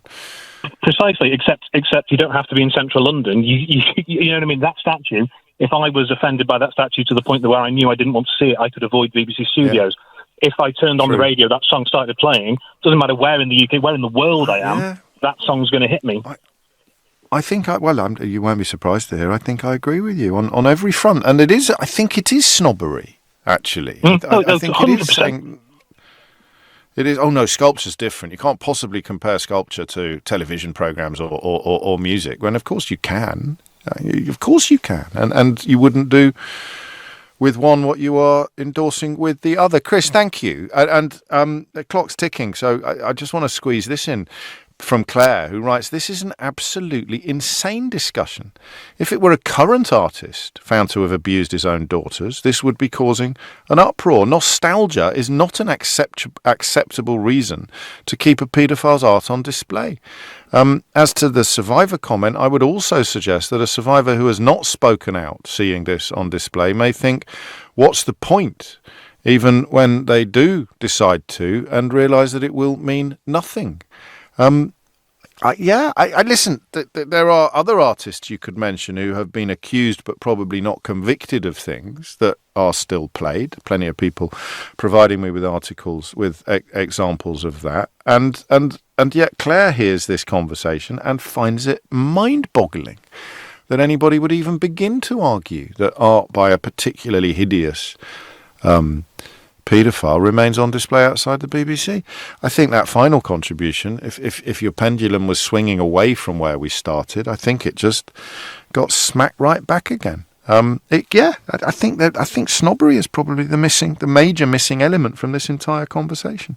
Thank you. I told you that would be interesting, but I don't know that I have arrived at 12 noon, as I suggested I might, with my mind feeling changed. That article I read out by the great niece of Eric Gill was written in 2022, so in some ways it was prescient, and in other ways history has rather overtaken it. But I thought it was pertinent, I thought it was relevant to the conversation, and also beautifully written. But I think I'm with Johnny on this, who says your final caller, Chris, has nailed it. I think he has. Gosh, and we stay in the territory of traditional phone. I guess when I say traditional phone-ins, I just mean we're not going to be spending another hour trying to unravel the madness of the Mango Mussolini. We're going to focus on something rather closer to home and something rather less epochal, something rather less epic. It's to do with exams and rankings and what we think they might do to our children. The time now is 12 noon. James O'Brien on LBC. Hello, it is 3 minutes after 12. Thank you for joining me today on LBC, if you're just tuning in. Turning our attention next to an age-old practice that Cambridge University has decided to stop. And if the last hour was in a sense about cancel culture, the next hour is arguably about snowflakery. Two things that I don't really think exist, but here we are talking potentially about both of them. A little bit of clarification: I have the best critics, as you know. This one doesn't begin with the words "I love you, James," but it begins with the words "just for the record." Wagner didn't support the Nazis. He died in 1883.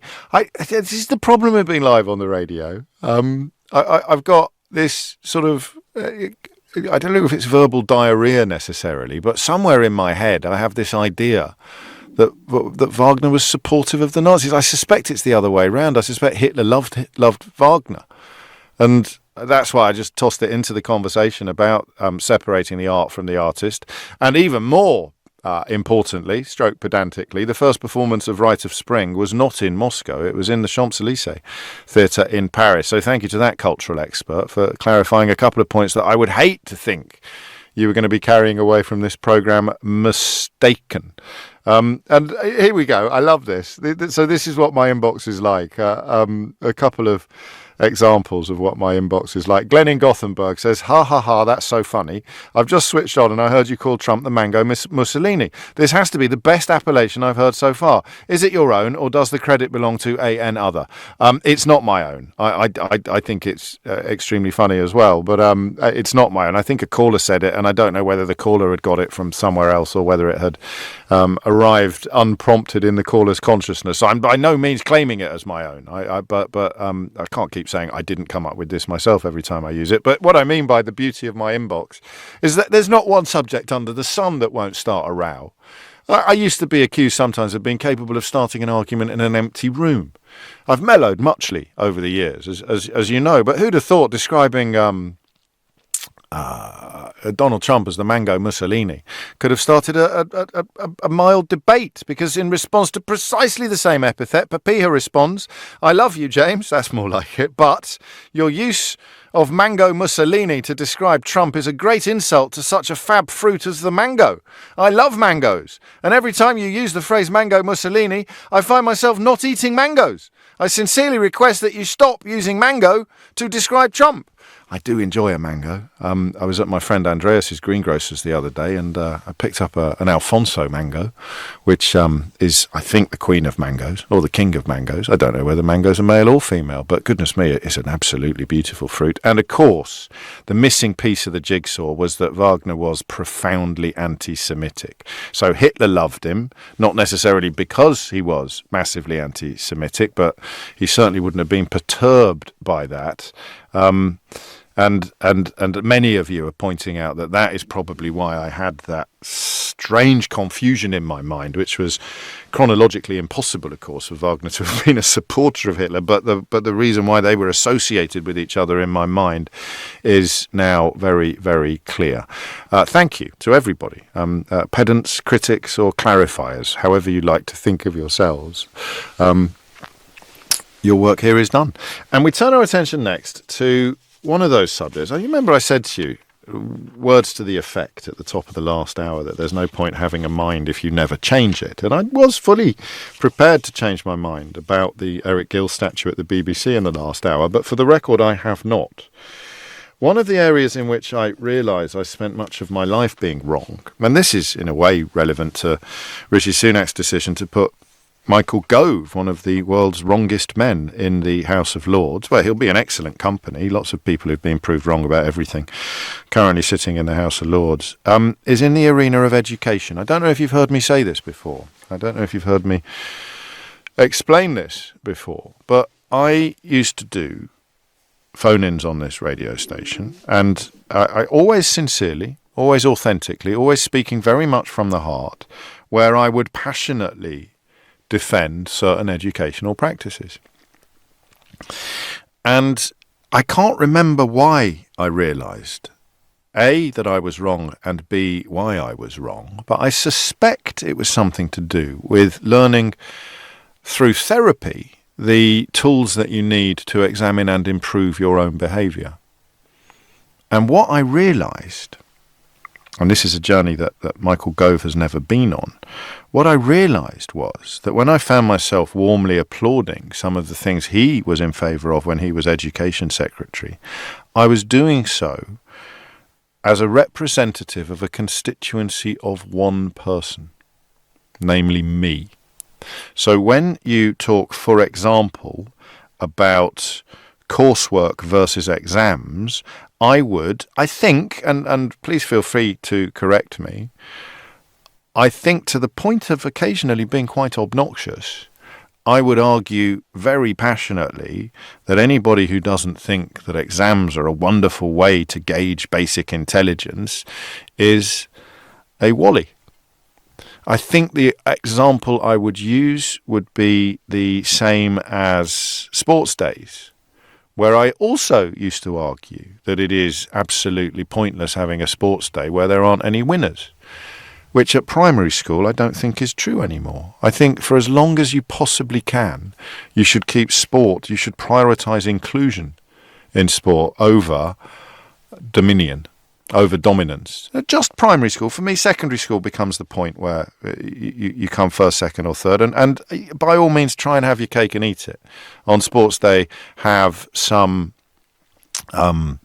events where people can win, but also have some events where people can really enjoy taking part, even if they're going to come last, even if they would have come last in a more competitive context. And I used to hold firmly the idea that exam rankings are absolutely not only crucial and important, but also rather brilliant. Now, if you've not heard me go down this path before, you've probably worked out in the course of this introduction why I used to hold that opinion. There was a bit of a clue when I talked about representing a constituency of precisely one person. Me. I was one of those students who could mess around all year, turn it on for a few days during the exam season and come out ahead of people who'd worked hard all year long. I don't know if it's necessarily an intelligence test. I think it's a certain type of intelligence, isn't it? And it's not scholarship. I watch younger people now who are dedicated to their studies in a way that I never ever was. And yet I did pretty well in exams, always did pretty well in exams. Cambridge University is to scrap the centuries-old tradition of telling students their exam rankings as it strives to improve mental health. Now, for all my self-congratulation about my post-therapy adventures in wrongness, and I've written an entire book about it called How Not to Be Wrong, for all my self-congratulation about post-therapy improvements and trying harder to be a better person, I read that paragraph and I was unable to suppress a mild shudder, because you never change completely, do you? There's always a vestige, perhaps, of the person that you used to be. And we mentioned pendulums at the end of the last hour. And because Chris gave the pendulum that had perhaps been slowly swinging away from where we started a firm shove back to the place where I felt it was wrong for that sculpture to be on display in that place. The pendulum is always swinging. Even if you think it's stopped, even if you think it's swung all the way to the other extreme from where you used to be, the perfect place for the pendulum might actually be somewhere equidistant from the two poles. So here is the one extreme, here is the other extreme. The correct position is actually neither extreme, but somewhere in the middle. Because part of me thought, oh dear, really? Senior university officials have voted to review the use of TRIPOS rankings, which I'm possibly mispronouncing, which show students where they rank in their cohorts based on test results.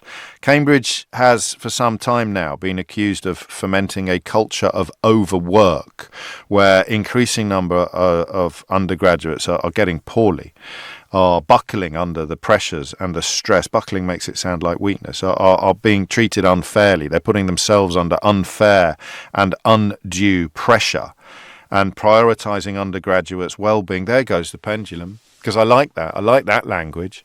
Prioritising undergraduates' well-being over a kind of hit parade of exam results or over a chart of exam results seems to me to be desirable. It is part of a broader review of the university's teaching, which aims to create a healthy work-life balance. There's also going to be an abolition of weekend lectures and teaching outside an 8 a.m. to 8 p.m. window.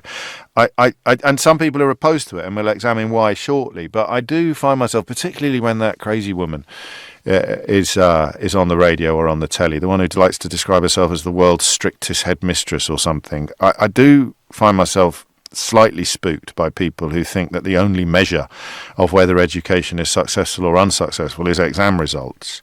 And of course I can say that because I always got very good exam results, but I wasn't necessarily receiving a very good education or being very well looked after in other areas of my life, areas which, when you look back, you might recognise are more important than mere academic achievement.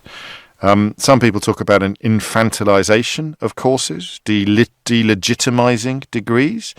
It goes back to 1748 when Tripos rankings were first displayed for mathematics students. So it is what you would call a long and well-established tradition, expanded into all other departments latterly, with the university traditionally publishing exam results publicly on a board outside its head offices.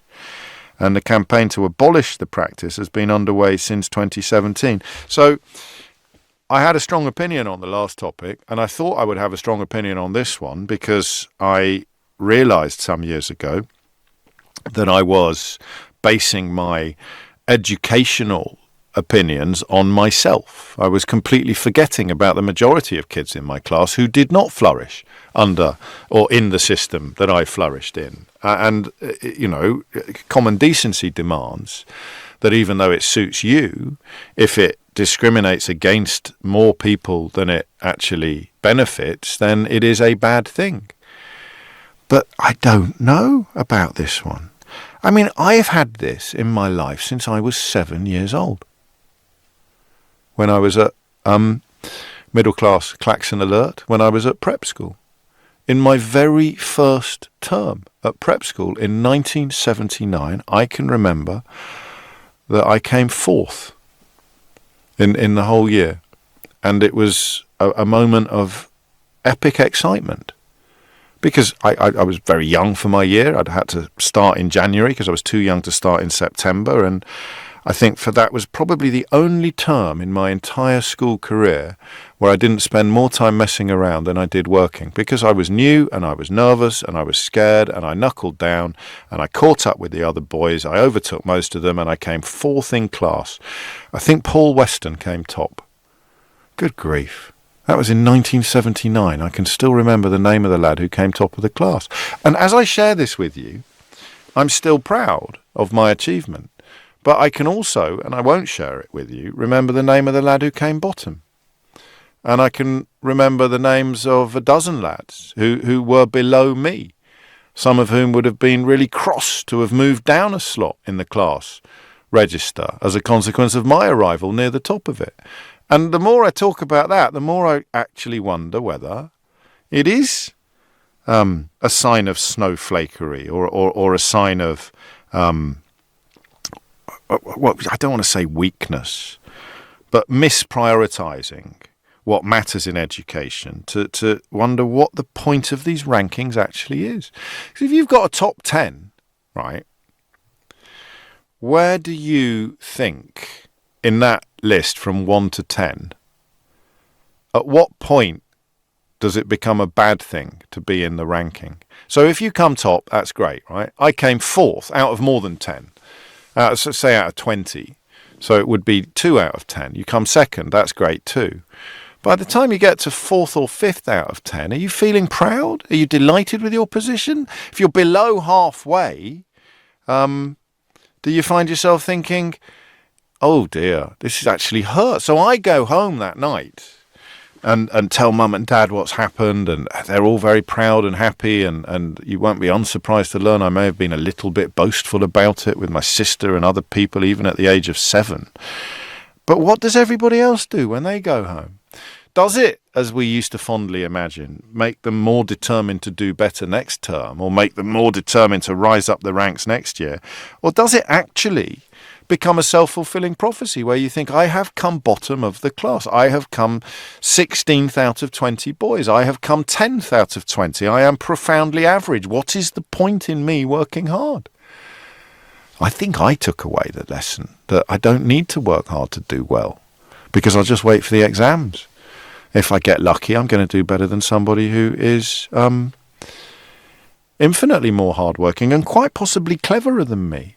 But I'm possessed of one of those helpful magpie memories, which equip you perfectly for an education system that tries to distill down an entire year's of work into an hour at the end of it. What do you think? 0345 6060 973. Cambridge, and let's not confine the conversation to Cambridge University. That would be absurdly elitist. Academics will still know where the students have come. Most students are going to know as well. They're going to have a strong inkling of who is the standout scholar, the standout candidate. But they are no longer going to post. God, I can remember my tummy turning over. There's two things from childhood, from my early school days, where your tummy turns over. One when the exam results go up on the notice board, and one when the rugby team, the football team or the cricket team goes up on the notice board. And you stand there and you almost don't want to look. And you start at the top, in both cases, actually, and you work your way down. And I remember coming in at 11 to get into the first 11 of the cricket team. And again, I think, wow, that was such a moment. That was such a happy moment in my childhood. And doing well and coming second, coming top occasionally, well, quite often in English, but nowhere near the top in maths. For me, those were formative and seminal experiences. But that's just me. And because it worked for me doesn't mean that I should be sitting here saying everybody should have to go through that system. What do you think?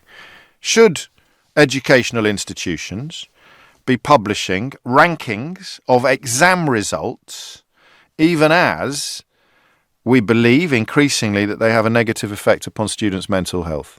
Do we have a resilience alarm for this hour? Someone says people need to be more resilient. Usually an opinion held by the most thin-skinned and scared pseudo-tough guys on the planet. But, even a stop clock is right twice a day. Should educate... How much damage did it do you? What's your story? So I've got a nice upbeat story, uplifting, slightly self-aggrandizing story about it. What's yours? Was it absolutely terrible?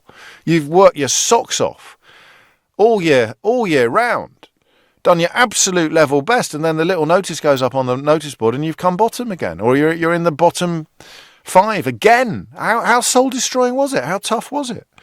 And what's the correct response to something that involves everybody? The kid who always comes top, the kid who always comes bottom, and all the kids in between. What system serves them best? Publishing the results or not publishing the results? No one's talking about abolishing exams. Your teachers will have the information.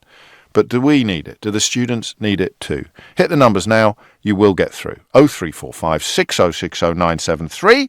It's 12:22. James O'Brien on LBC. It is 12:24. You are listening to James O'Brien on LBC. I like this topic because it is not actually black and white. And I think that the world that Michael Gove built or sought to build and the world that I used to inhabit thought it was black and white. Don't be ridiculous. Why would you not publish exam results? It's great. Everyone who does badly tries to do better. Everyone does well does a lap of honour. But already looking at the responses coming in, it is clearly far from that simple. Let's start with Joe, who's in Enniskillen. Joe, what would you like to say? Hi, James. Yeah, I think you're looking at it the wrong way round. Because if somebody comes top, yeah, they're going to be under immense pressure to stay top, and there could be pressure from their parents. Like, what do you mean you didn't come top? And that could be years and years and years of that mental pressure. Did that happen to you? No, not at all. I'm like you. I could sail through an exam without doing much effort. If I liked a topic, I could write an essay on anything with the minimal information that was in the exam question and still pass. And I went to comprehensive school, so there wasn't really any listings or rankings or awards for doing well at anything. Really, none at all. Not really. Not in. It was God, all I had down them at 7. Well, it's a good thing for me because I believe as you get older, going from O level when it was my school to GCSEs and upwards, I had to really drill it into my kids that you are now making choices for yourself as an adult and what you're going to do. Like, you will no longer be in this class with these kids when you've left. And I think continuing that kind of ranking and competitive system into universities, it almost infantilizes people. They're still stuck in that system. Do you know what I mean?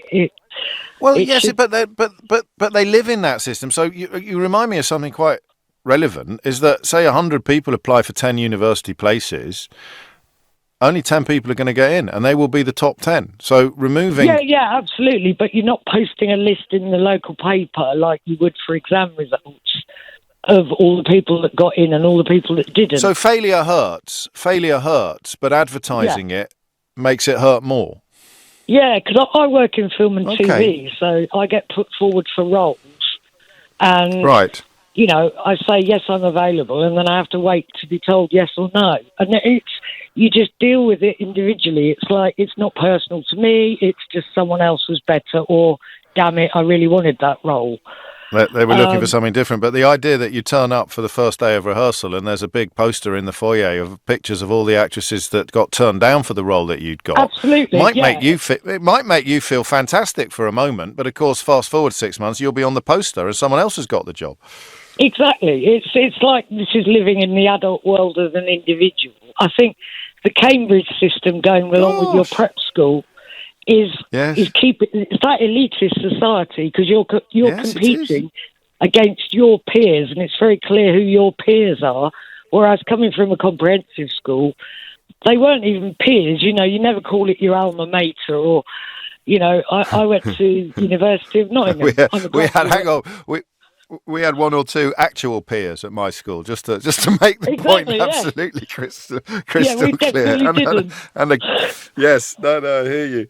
And so I guess you lead me to the question of what is the point of publishing the rankings then? Anyone who's going to support it, and there will be callers who do, needs to tell us really clearly what the point is. What is the advantage of causing harm or unhappiness to so many people? What is the price? What makes that a price worth paying?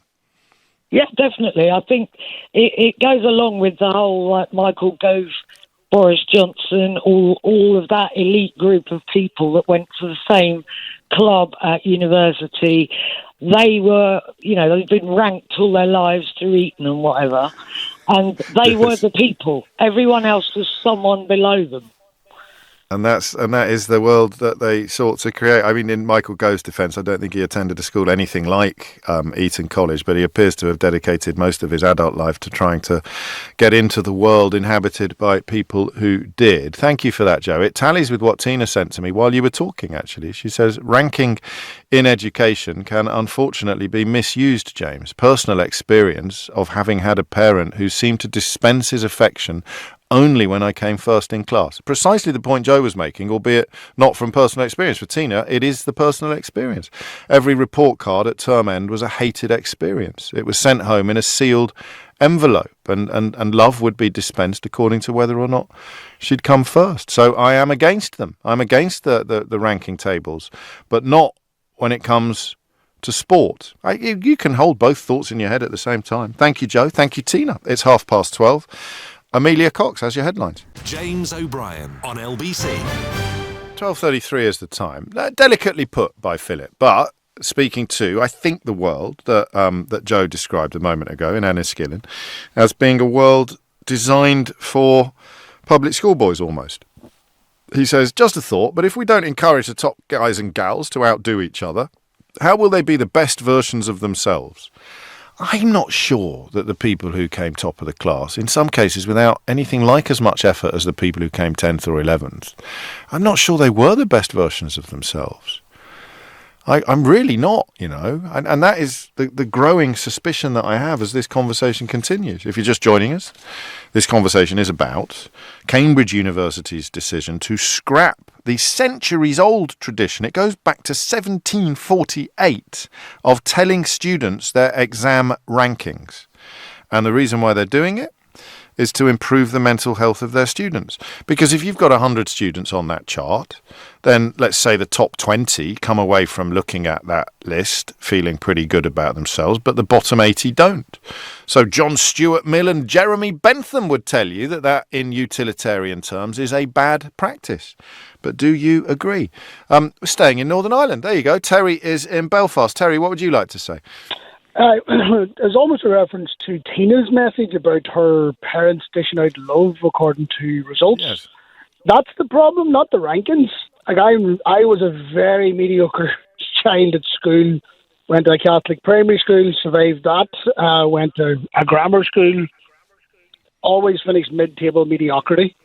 But my mum and dad only ever encouraged me to try my best. Now, when the rankings came out and maybe I slipped a little, there would be a conversation about, oh, come on, you can do better than that. And I would try. Right. But there was no pressure. And the problem we have, though, and first of all, fair play to Cambridge for seeing a problem, trying to solve it. Great. But whenever these people come out of university and school into the real world, they're going to be constantly benchmarked against other people. And we need to focus on making them able to cope with that. That's because They're not being removed from a world in which they're being compared to other people. There aren't. I mean, I suppose in some sales jobs you might still get a league table of who's come. Which I work in, so my consistency of one. You know what I mean? So. Yeah, bingo, you see. So you think it works for you, and you were lucky enough to have parents who built up your self-esteem, and you were lucky enough to have the kind of personality that could respond to that stuff. If we're looking for the general good, I don't know that I want to live in a world that is calibrated according to sales techniques or sales results. You want to recognise the colleague who has spent, I don't want to sound like a hippie, but the colleague who has spent a half a day looking after another colleague who's going through a divorce and therefore their sales targets haven't been met this month is arguably a more valuable colleague than the one who ignored all of the strife his colleague was going through and went out and flogged more double glazing than he's ever flogged before. 100%, but then with this Cambridge thing, let's say if you look at the whole university experience, other children will maybe come top of sports fields or of other measures, so maybe a child that comes middle table in scholastic performance will actually be captain of the rugby team or something. So this was exactly the argument I used to make, is that I would never come first in a running race. And yet I would sometimes come first in an English exam. So why should I not have my gold medal when they get theirs? So it's a difficult one. I think, though, the big thing is about how we support people going through negative experiences as a society and as a world. We can't just write people off or you failed. We can't allow that. And I know that's... But your parents got it right. So even if you had quotes failed, end quotes, then your parents were capable of raising you above that conclusion and leaving. So look, in a sentence then, what's the point of ranking students? I think it prepares them, unfortunately, for the world that we live in today, where they get into commercial world or get into business, they are metrics driven and they are measured in benchmarks against their peers, and it helps them be ready for that. That's the only positive. The only positive I see. I mean, the brilliance of your answer, which insulates it against much picking out from me, is that you use the word unfortunately, Terry. So I mean, how often do I sit here and say, I think you'll find you're legislating for the world that you want to live in rather than the world that you actually live in? But how do you change the world you actually live in into the world you want to live in without making big changes like this one? So it's a bit chicken and egg. Great call. Thank you, Terry. Neil's on the Wirral. Neil, question or answer? Why did I say question or answer? You can tell we're getting towards the end of the week. Yeah, question or answer, Neil. What do you want? I'd like an answer, hopefully. I mean, when you first... good afternoon, anyway, James. Nice to speak to you. Hello. When you first raised this half an hour ago, I was surprised that this still existed. But then when you said it was Cambridge, I was a little bit, I can understand why. I don't see its relevance, and I'll tell you why. I've done 30 years in the police and retired. I did my sergeant's exam and I did my inspector's exam during the time I was in the police. The first time I took the sergeant's exam, I missed out and I failed. Now, there wasn't a league table produced as such, but anyone can go on to the College of Policing website online and see how many people nationally have passed, how many have failed, what the average score was, which force did best, which didn't. And then that could change very quickly the following year. Numbers, not names. Just to be clear, numbers not names. Numbers, not names. But names become very, very public within the area that you work. And then because everyone knows whether you've got promoted or everyone knows whether you've got promoted. Not promoted, and this is the key thing. Not promoted, you've passed the exam. which then puts you in a pool where you can go for promotion. And then you will then go for an interview. Some get promoted and some don't. What you actually got in terms of your pass and score is not relevant. If you've got over the line by 1 point or smashed it and got 100%, doesn't matter when it comes to that interview. All you've got is that piece of paper saying, I've passed the exam. So I don't see the relevance in the league table thing. Where does that actually lead them to at the end of the day? And when Cambridge are producing their top 100 results and you're in the top 20, as you were saying, what does that actually give you 12, 18 months further down the line? I suspect it counts for virtually nothing, if not nothing at all. It prepares you for the adult world, our last caller said.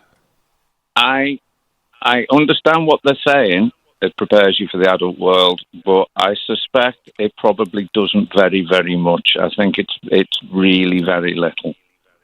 That's why I reached for sales. And Terry said, "Yeah, that is the arena I work in," because it's hard to think of many areas where you're going to be on a numerical sort of metric and your employee of the week. You know, well, actually, what's the difference? And you weren't expecting this question.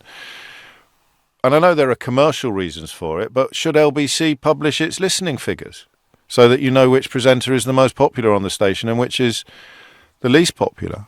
But if it did, what relevance would that? I don't understand the relevance of these things. Just for the record, it does. We do publish. I know we it does. know you have the RADJAR figures, don't you? Which I look at those every 6 months or something. I read them, but it doesn't change my listening in any way, shape, or form. If I see that LBC's figures have dipped by 5%. I don't think, well, LBC must have gone rubbish, I'm switching it off. It doesn't influence me. It's more out of interest. But back to the Cambridge point, I don't see what the relevant. I understand it. People might want to put the argument forward that it prepares them for the adult world, but I don't actually think it does. I think it might actually cause some of the people that have fallen by the wayside and gone down the league table to show a little bit of resilience and fight back, which would be a good thing. Whether it affects people's mental health is a bad thing. I think there is a little bit of both. But I also think that those that perhaps finish in the top 10%, well, maybe there's a little bit of complacency slips in there as well. Yeah, well, it can cut the other way. And of course, Emma points out that, you know, we can be fairly confident that Cambridge University know what they're playing at, that they would have actually done the investigation and the inquiry into the relationship between these rankings and the commonality, the general mental health, you know, and for every student who we think might benefit from this practice, they've found 2 who don't, and that is a fairly compelling reason to abolish the rankings altogether. Can I just tell another quick story if I've got a minute, James? Yeah, why not? It's Friday. Fill your boots. This goes. Right. Shall I go and make a cup of tea? Shall I go and make a cup of tea, or is it? It's not that long. It's not that long. I'm a similar age to you, and I can remember being in primary school and being subject to a geography test league table, of which I was considerably well down it by this particular teacher. About a month ago, I went to a quiz night at my local social club that I won't name, and whilst we were all sat at individual team tables, we weren't allowed to confer. It was like being back in school. Came to the end of the night and the quiz papers were collected in, and there, to my absolute horror, 45 years on, the said teacher was collecting the quiz papers because he was a member of the social club. He marked them, and my team out of 10 finished 10th. And the results were published. They were published on the club website. And there we are, in all our glory. 45 years on, we're still bottom. At least you're consistent.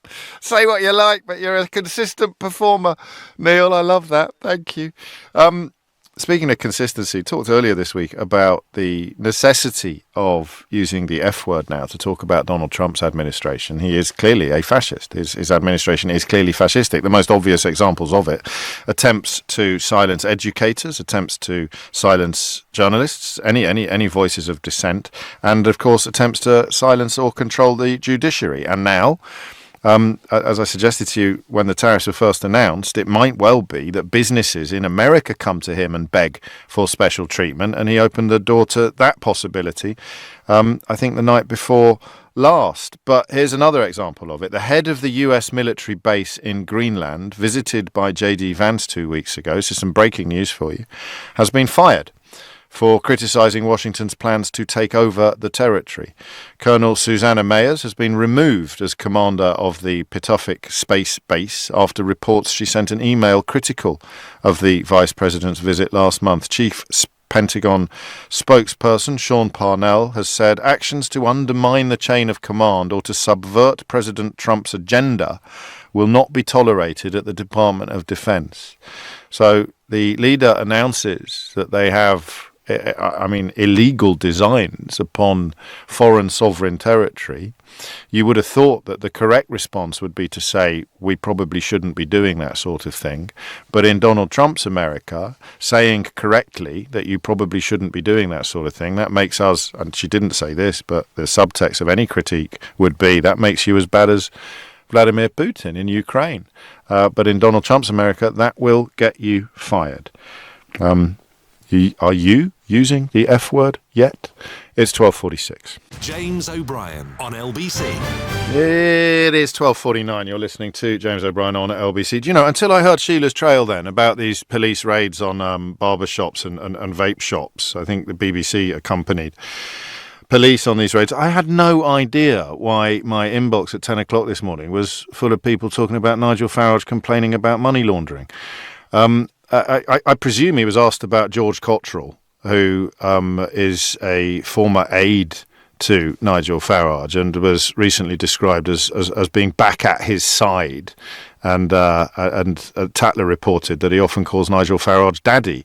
I know that earlier this year, this George Cottrell chap paid £15,000 for one of Farage's private jet trips to the United States of America, where he was meeting Elon Musk. And if Nigel was this morning waxing lyrical about money laundering, I'm sure he was asked about how his very close friend in 2014 advertised money laundering services on the dark web and was arrested in 2016 by IRS special agents at the airport, subsequently indicted on 21 counts for conspiracy to commit money laundering, wire fraud, blackmail and extortion, denied bail by a judge who described him as a serious flight risk. Following a plea agreement, prosecutors agreed to dismiss 20 counts in exchange for a guilty plea in relation to advertising money laundering services and information provided by Cottrell about how he became involved in the activities. So there it is, the conviction for advertising money laundering services, and now not only back at Nigel Farage's side, but fronting up 15 grand to pay for Farage to travel to the United States to hang out with Elon Musk. So if Farage was, as my inbox suggested this morning, waxing lyrical about money laundering, I'm sure that he would either have explained his association with George Cottrell or at the very least been asked about it. But I wasn't listening. It is 12:51. When I mentioned, if you were listening and paying attention, Stephen Frayne, the artist formerly known as Dynamo earlier, I wasn't actually sure, and I should have checked in advance, whether or not it was today that we were set to release the Full Disclosure episode with him. And it is. A truly, truly lovely man. I'm seriously a truly lovely man. And a man who has been through absolute hell with his health and other areas of his life, but chiefly with his health. And at one point, not even able, given to horrible arthritis-related condition, not even able to pick up a pack of cards. It's a beautiful story of recovery, and one which he shared with me in really compelling detail, partly to mark the fact that he's now taken up a residency at a small theatre in Soho where you can see the magic that he does close up. And I'll play you a little clip of that before close of play today. But before that, back to this weird tension, because in many ways people see the publishing of exam rankings as cruel and unnecessary, but plenty of other people see it as character forming and exciting. So is Cambridge University right to abolish the process? Nathan is in Birmingham. Nathan, what would you like to say? Hi there. I was a COVID student, so I passed my GCSEs during COVID, and we got our government-assessed grades with all of our rankings on every grade within the year. Yes. So I saw it literally firsthand, the whole gamut of different reactions as you've had from previous callers. Yes. But I think it doesn't necessarily matter whether you've got a ranking to begin with, because everybody would still chat about their grades, whether or not they got a rank. Right. And for some people, having a rank helps them or hinders them in the same way having a good grade. So you got given a number about where you'd come in your cohort or not? Sorry, yes, every single subject we got a rank within each grade. We got a rank for where we were in that grade. Okay. But yeah, I feel like we should make it almost optional for then people who know that it will affect them negatively. They can say, no, I don't want to see that. And for people who think it will give them a boost, they can go, yes, I'd like to have my rank. I don't know if that's going to work, is it? Because, or is it? I don't know. Maybe it is the correct answer to the problem, because you're denying people a pleasure. You're leading us back to that point I made about running races, and those of us who are never going to win a running race but might come top in English. Why can't we have our gold medals in the way that you get yours on sports day? So you can't do it on a sports field, though, can you? You can't say, please don't notice that I'm coming 8th in this race. But equally, I feel like people, the audience don't really watch the people who come last in the same way they watch the people who came first. So just not being given you still get your grade, whether or not you get your rank. So you still know.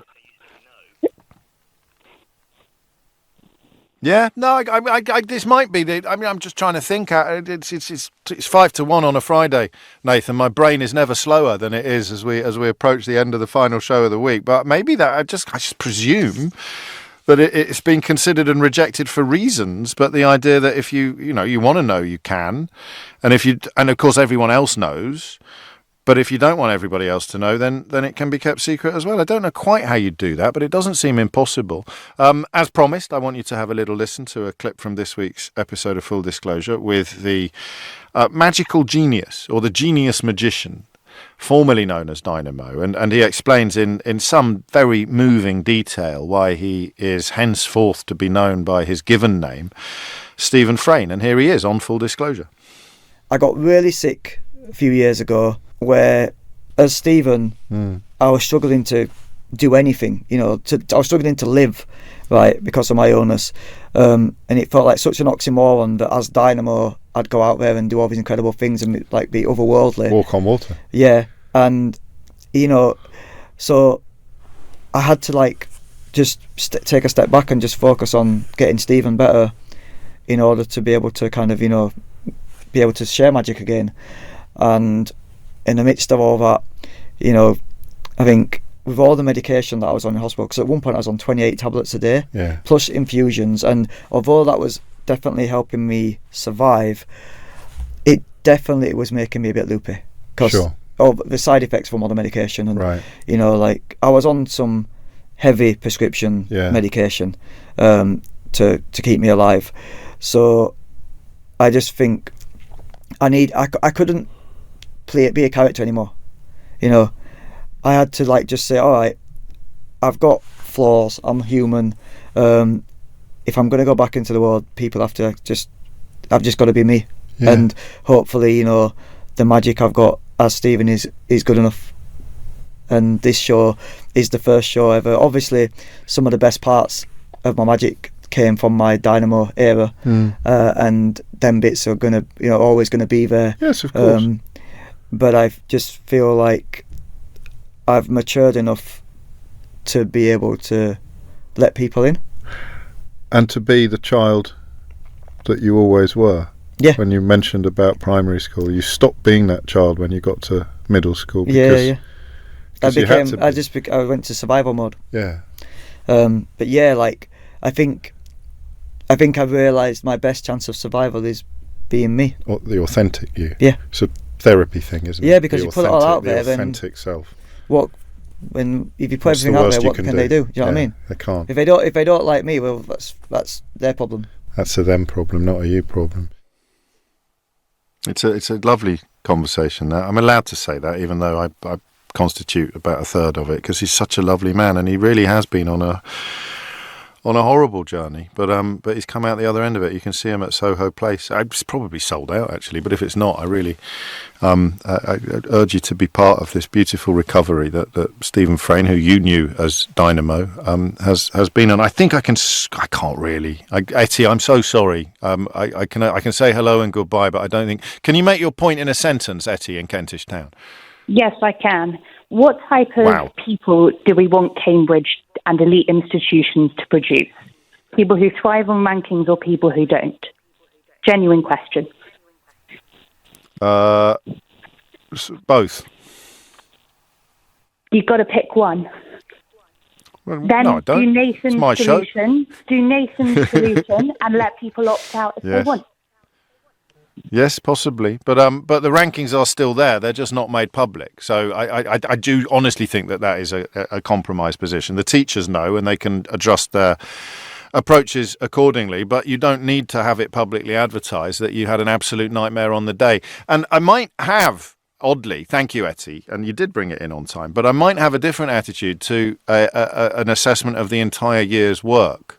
Oddly, even though it can be just as damaging perhaps to your mental health, but you have a bad day or you're sick on the day of an exam or you read the wrong book by accident, the idea that a year's work can be distilled down into that moment just seems a little cruel. But you make an excellent point about elites and high achieving. That is it from me for another day and indeed another week. If you missed any of today's show, you can listen back on Catch Up on Global Player, where you can also pause and rewind live radio, as well as listen to a range of podcasts, including James O'Brien Daily.